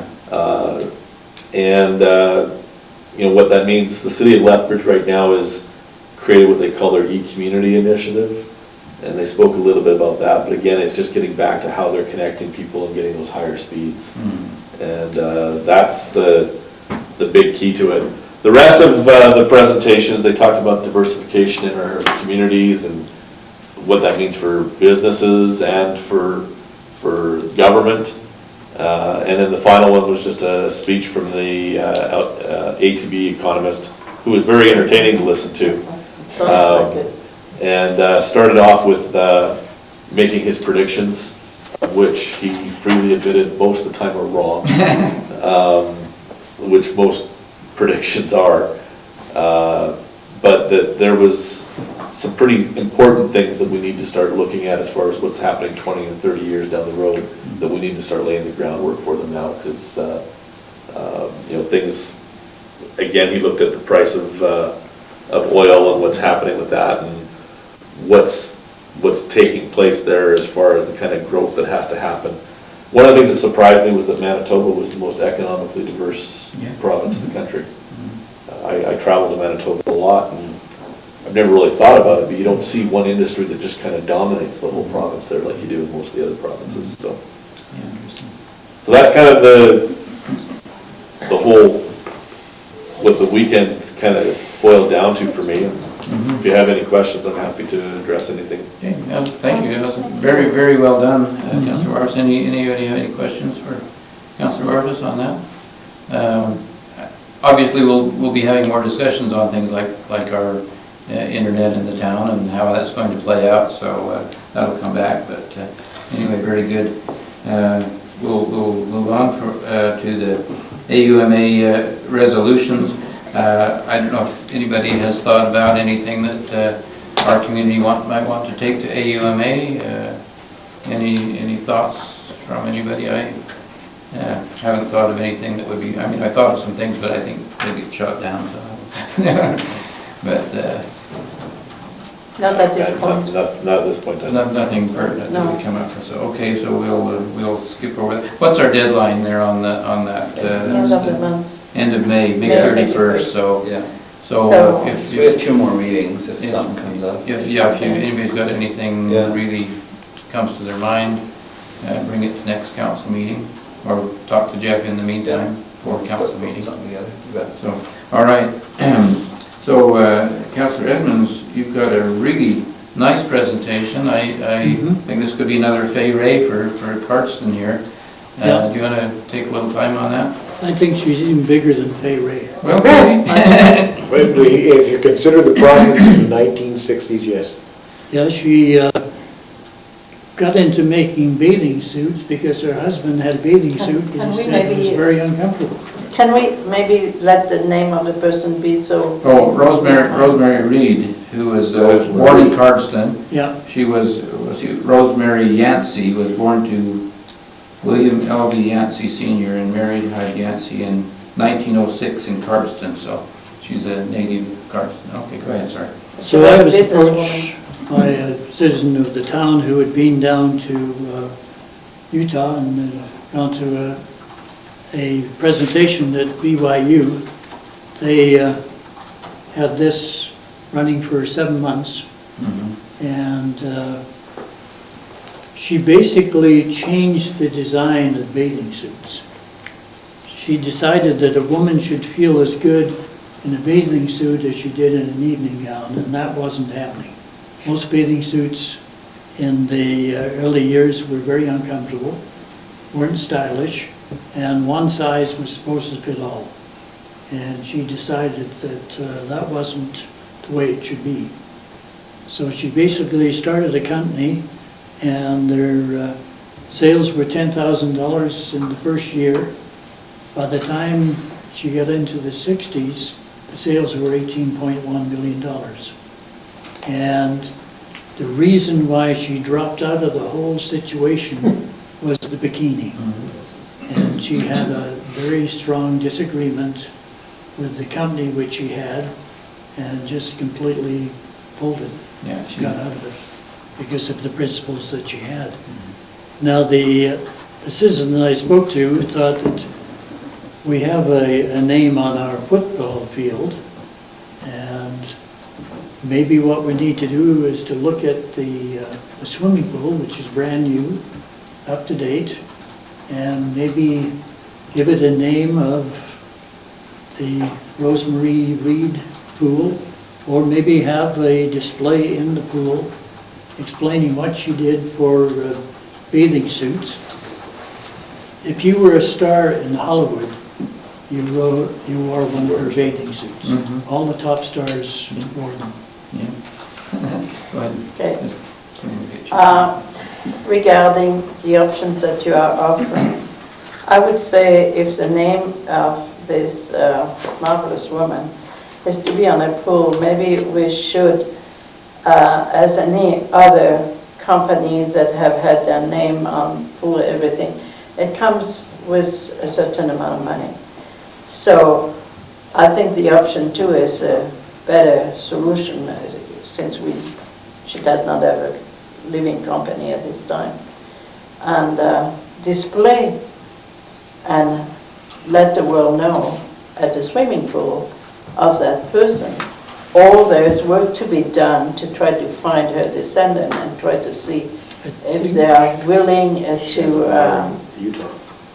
if they are willing to sponsor the idea of her name on a swimming pool for a certain sum of money. Let's get Councillor Bengry Maybe. forward to you. I don't know. Councillor, let's just go to. I'm in line with the mayor, is I think we need to contact a family member Mhm. and suggest that this is what we would like to do, and if they would like to make a donation to the pool in response to this. But this has to be I'm kind of along those lines. Typically when we've named a facility, it's There's a usually large because amount that of money. person has put in either a significant effort to the community directly or Yeah. something like that. You know, I think of Walker Field, for example, or And Atwood Park, Yeah. or, you know, those kinds of things. So I don't know that without some kind of a significant cash infusion or something would be appropriate to name the pool, but Have a display. to have a display there, I think would be Yeah. really, really appropriate to have, Mhm. or maybe name one of the water fountains, or put a fountain or something in. Mhm. But we need to make it relevant so people come to know. Yes. Yeah, I think it's. Because I mean, being as part of the pool, I think would be really appropriate, Yeah. given her background, what she did there, but Yeah. I think there's some work that needs to be done there. So I think, well, I think contact a family member, Right. suggest what we would like to do. We would like to honor her name as someone who is a native, you know, born in Cardston. Well, she left here when she was 10 years old. Mhm. But, I mean, you know, Peavoy wasn't around very long either particularly, but yet she made a name, and we honor her with a fountain. Well, And I think she was this- from Mountain View. I mean, that's a This, wonderful. This woman has, you know, made maybe even a Tremendous greater contribution, you know. Yes.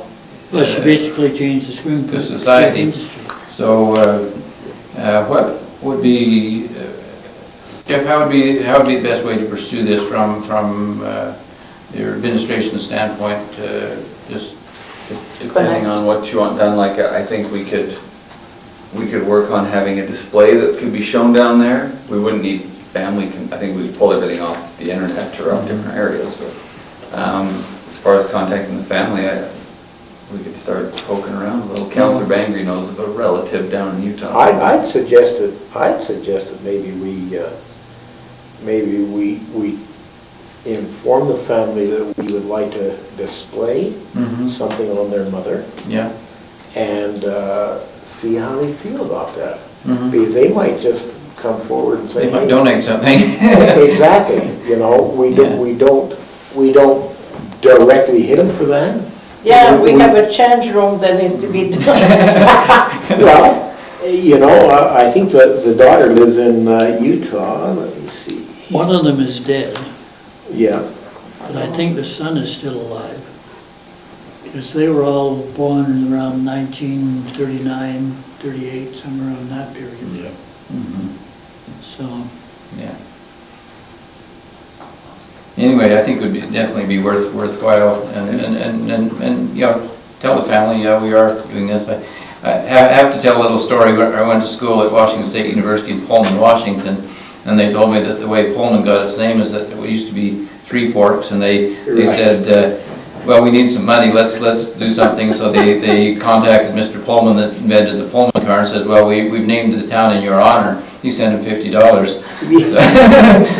But anyway, I think it would be appropriate to contact the family and Similar story try to that develop Moscow, Idaho. develop you know, a display and perhaps even, yeah, name a feature at the pool. Thank you so much for bringing Yeah, that forward. exactly. It's great interest. And, you know, if maybe even, I don't know, do something in the museum too as well, but Yeah. the pool would be an appropriate place to. there is a biography in the book about her, which we have at the museum. Yeah, no, that'd be great. Okay, well, thank you so much for bringing that one. Well, don't thank me, it was Brother Hatch that Okay. Now, it says in here, the legacy, if we just look at that legacy, it says the R&M Living Wig Company, she died on December 16, 1978, in her daughter Carol's home in Provo, Utah. So, you know. The daughter is still alive according to this. Yeah. Well, yeah, and I'm wondering if we couldn't get a hold of the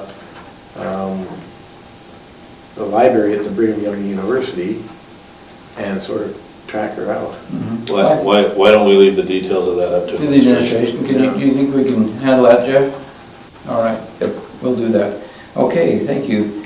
The mayor has a letter to the Ministry of Health. You've had a chance to read that. Would you like to speak to that, Mayor?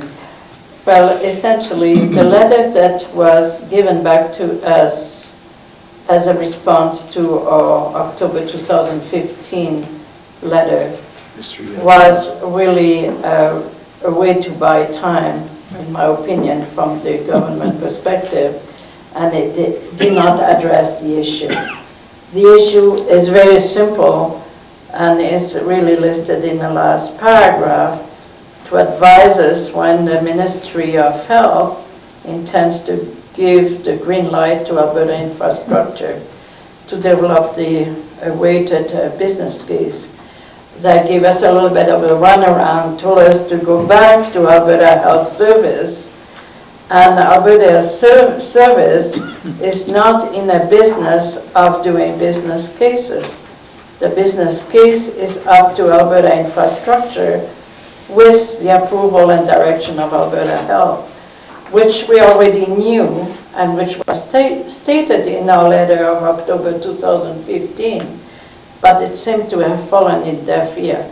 So this time I wrote the letter and make it even clearer, and hopefully this time we'll come to have a proper answer. And essentially this time what I try to say is, considering all the help we are giving as a community when it comes to fundraising to support the hospital, what more can we do as a community in order to see this project through? I do not know. They need to tell us. Okay, well, I think. Could we schedule a meeting with the? Right now, we need to send that letter, and I made sure that the people that are involved, except for the hospital, which only take the direction from the Alberta Health itself. This is why I didn't put them as a CC. But the CC is with MLA Hunter, MLA Maria Fitzpatrick, because she is on the NDP side, and I have created a relationship with that person in order to try to get my answers. And read Lacey, because the letter is addressed to both of us. Sean Shilton, because it's Alberta Health Service, and it's the one who very emphatically told us we are not the agency that deal with business case, and a Cardston clinic for obvious reasons. Well, Mayor, I think you laid it out very clearly. It's it's respectful and it gets to the point. I would invite a motion from someone to, that we send that, Councillor Barfuss. I'm happy to make that motion that this letter be sent. I think it's Recommend to council. recommend to council that the letter be sent, yes. Okay, Yeah. all right. I like that political move there. There you go, okay. It was Well- at 3 o'clock. Well written, Mayor. I wonder- You should do more of your work at 3 o'clock, because that is Okay, really well done. so Councillor Barfuss has moved that we recommend to council. Any other discussion on that? One of the announcements that the government made was that one of their priorities for infrastructure is Yes, hospitals. hospital. Mhm. Well, it has not fallen deaf ear. But I don't think that these people over here don't know what this person Yeah. over here is saying. Okay. Well- The hospital is the south health center, Yeah, but anyway, South Calgary Health Center. we shall fight until we can no longer, Yeah, but okay. we shall fight. Okay, so we've got a motion to recommend to council. We can always call a question. All in favor of that? Thank you very much. Appreciate that. And we have to vote on that again in council meeting. Yeah, It's a good the mayor language. pointed out there's a couple small errors in it, we'll tidy up, we'll bring it back Yeah, on there are a letterhead to couple the council. typo inside that Okay. need to be fixed up. Great, well, that's good. I mean, I thought it was a well-written letter, but we can fix that up, so. So next item is mainly for information. You have some financial statements from the Cardston County Emergency Services, from the Handy Bus, and from the Chinook Arch Library System. I haven't studied these in great detail, but, you know, is there any thing that jumps out at anybody that we need to discuss, or do you want to just take that for information on things? No, the only thing is requisition and never lower the Yeah, amount. they keep creeping up there. From what I can Okay, see. So let's see, Councillor Edmonds, you're in the library, right? Yep. So anything in there that? Well, one of the things that really hurt them was the government's minimum wage. Right. I know, And this is going to keep going up each year. I know, and this is definitely an issue for all of us, Mhm. but we'll face it. Yeah. Okay. All right, okay, so any other Yeah, items on that? What is the Handy Bus sending us a financial statement for? They have us because we pay them. The town is their major source of revenue, We gave them something like $30,000, 38,000. 38. So that should account for So, what so they're of a getting. budget of 45,000, 38 of it comes from us. Yeah. In Or fa- 50,000. In fact, Councillor Creed, Yeah, go ahead. if I don't mind. Councillor Barfuss, you are sitting on this committee. I am. I understand that they are going to go through a major kind of changes over the year, maybe the next year, regarding volunteers or new positions. Am I correct? Well, there's changes taking place right now. Okay, Driving staff has changed. There's a couple of people on the committee that have said that they would love to see somebody come in to replace them. okay. They're tired. Is that possible sooner or later when you have a meeting with them, which is not too often, to try to have them start to seek new forms of revenues or start to think outside the box? Yeah, Could they maybe start to look into a different direction than to be supported 90% by the do town? you have some suggestions? Well, maybe we can come up with some idea. Because every other community is almost entirely funded by their towns. Is there something that they are willing to do in terms of fundraisers? I mean, they get revenue from the ridership, some. But even not- Pretty fundraisers, minimal. Yes, would fundraisers be something that could be just an additional source of revenue? That could be maybe $10,000 a year or something like that, maybe not a huge amount, but something that would reduce what the town is. I Asked to I would support? suggest that if there was fundraisers that were being done above and beyond, that it probably wouldn't reduce our holdings. If you look at their financial statements, So what about They actually grants? Have they ever applied for grants? Oh, yeah. Have I think they, there's regular grants that are applied for, that's part how of much this. money are they getting out of it? Well, that's what's been paying for new buses and stuff, like they. No, they don't show any revenue from But advertising. we don't see none of it, you see? Now, Councillor Barfuss, the Lions Club used to be behind the handy bus quite a bit. What was Yeah. their situation there? Uh, Did the handy bus, did the Lions Club sponsor the handy bus originally, or? So, yeah, well, if you look at who was running the Lions Club back then, who was very actively involved in it, he was the guy that basically started the handy bus Yeah. association, right? I mean, Smith? Yeah. He was a Rotarian.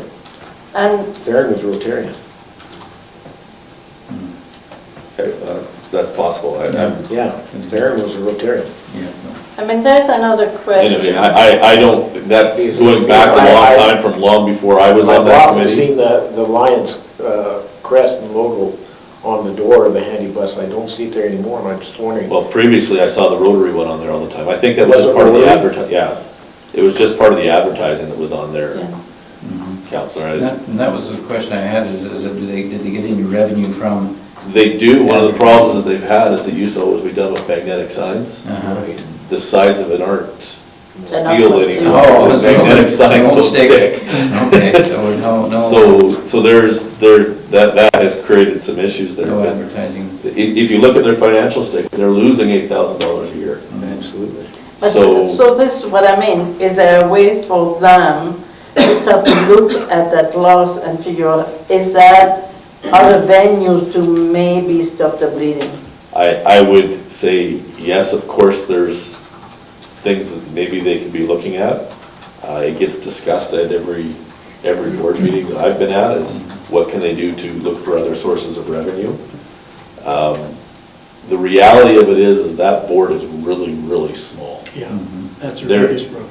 There are effectively 3 people on that Do board. they need to have more on that board? and Absolutely, and they're. Improve their and they governance have- model? And they have said a number of times that they would love to have new people coming on.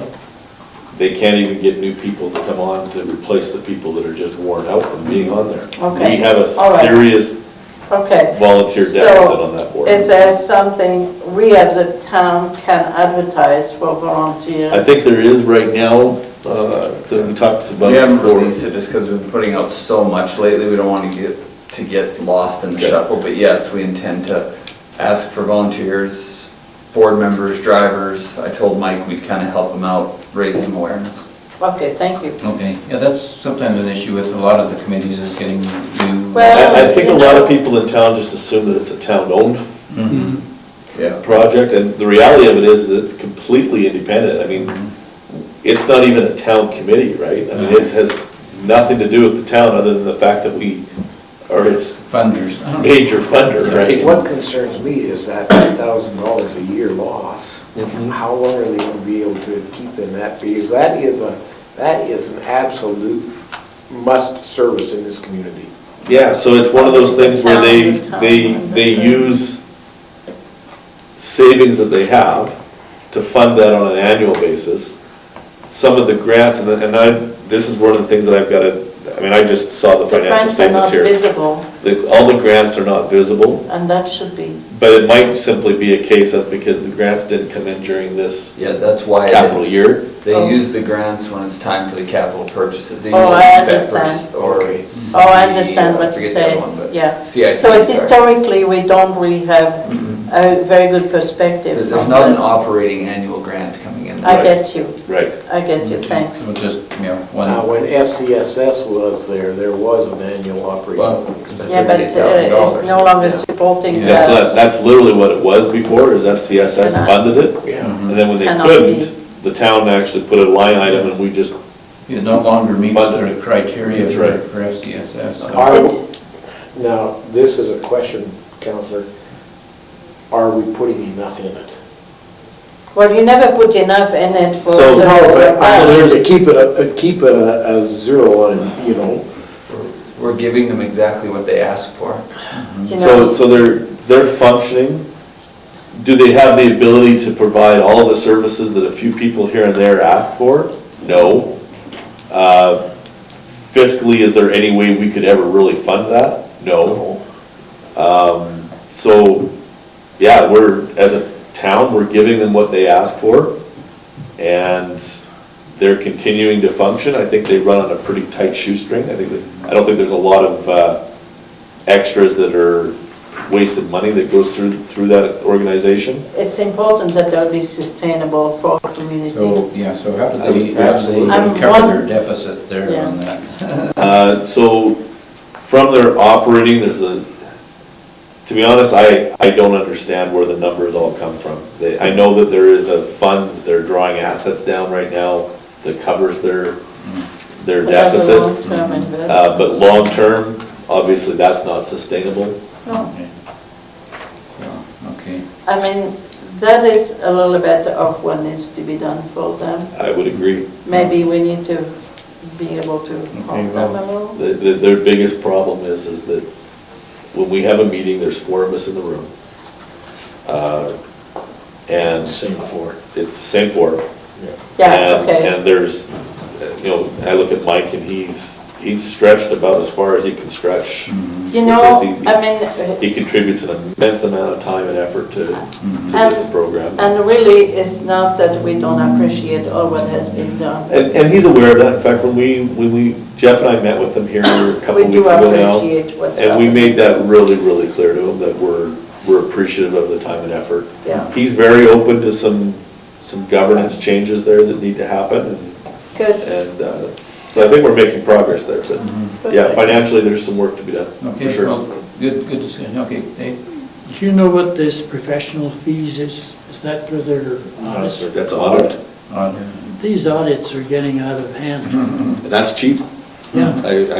What do Are they required to have an audit for that group, or? But it's But just the their thing- accounting fees. It's accounting and audit all together, but I mean. Actually, I thought I read that it's an unaudited Yeah. Yeah, financial but statement. unaudited. still- Basically, all they're saying is that the information you gave me, It's a notice to reader statement. yeah, So to give you an idea, notice to reader statements would typically cost a couple $1,000s, just for a basic unaudited notice to reader statement.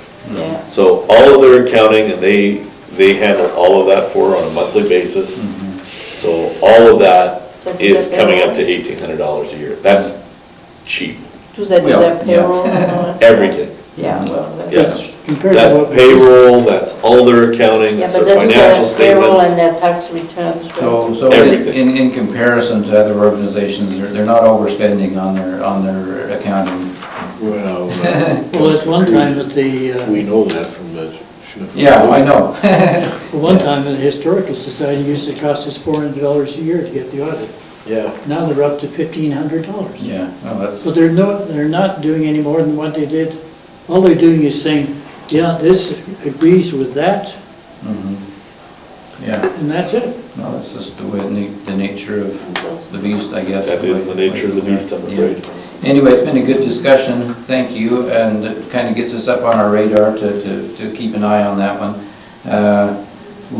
The only item left is a correspondence item having to do with the awards, municipal awards. If there's something that you feel like the town could submit that might merit an award, yeah?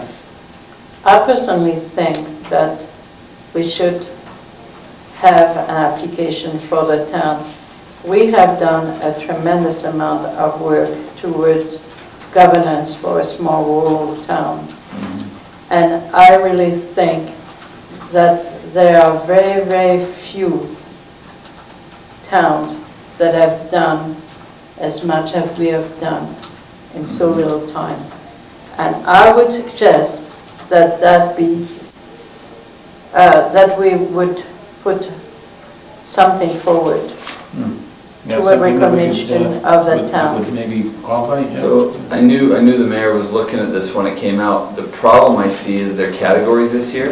I don't see where So it it may not fits. fit very well. Yeah, I That's just don't the see only- where there's a fit. That's, that I was looking at it and thinking, I think we'd be trying to put a round peg in a square hole. yeah, that's Or what. the other way around, whatever that maybe- saying is. maybe that was an issue there. Let me see. Because you have, your innovation award, which is the first use of an idea, large municipalities, partnerships, smallers are under 3,000. Yeah, we don't and safe really fit communities. within the category of the town size. That was the only thing that I saw that didn't fit quite well. Well, maybe we'll have to wait next year. Yeah, what I would suggest is that, we know these come up every year, and maybe when we have, and it's nice to, give the town some recognition any time we can get it, it's a benefit. And maybe when we do our strategic planning, we could put that on as an item of say, what is something that we could do as a town or initiate that we might be able to submit as an award category, so. Well, without We think pushing it. that'd be something we could do, is maybe talk about it, or, I don't think we've got anything that No. we can do for this year, but, It didn't, I like the idea. The only place I could see it was Outstanding Achievement Award, but it does not Safe Communities Award. exactly. The Safe Communities Award. Well, no, it talks, Outstanding Achievement talks about change that has benefited local government practices, but it's in Alberta, it's not at the local level, unfortunately. So anyways, okay, well, we'll let it go. thank you, appreciate that. I know Councillor Barfuss has been itching to make a motion here. Move to adjourn. Thank you. Thank you.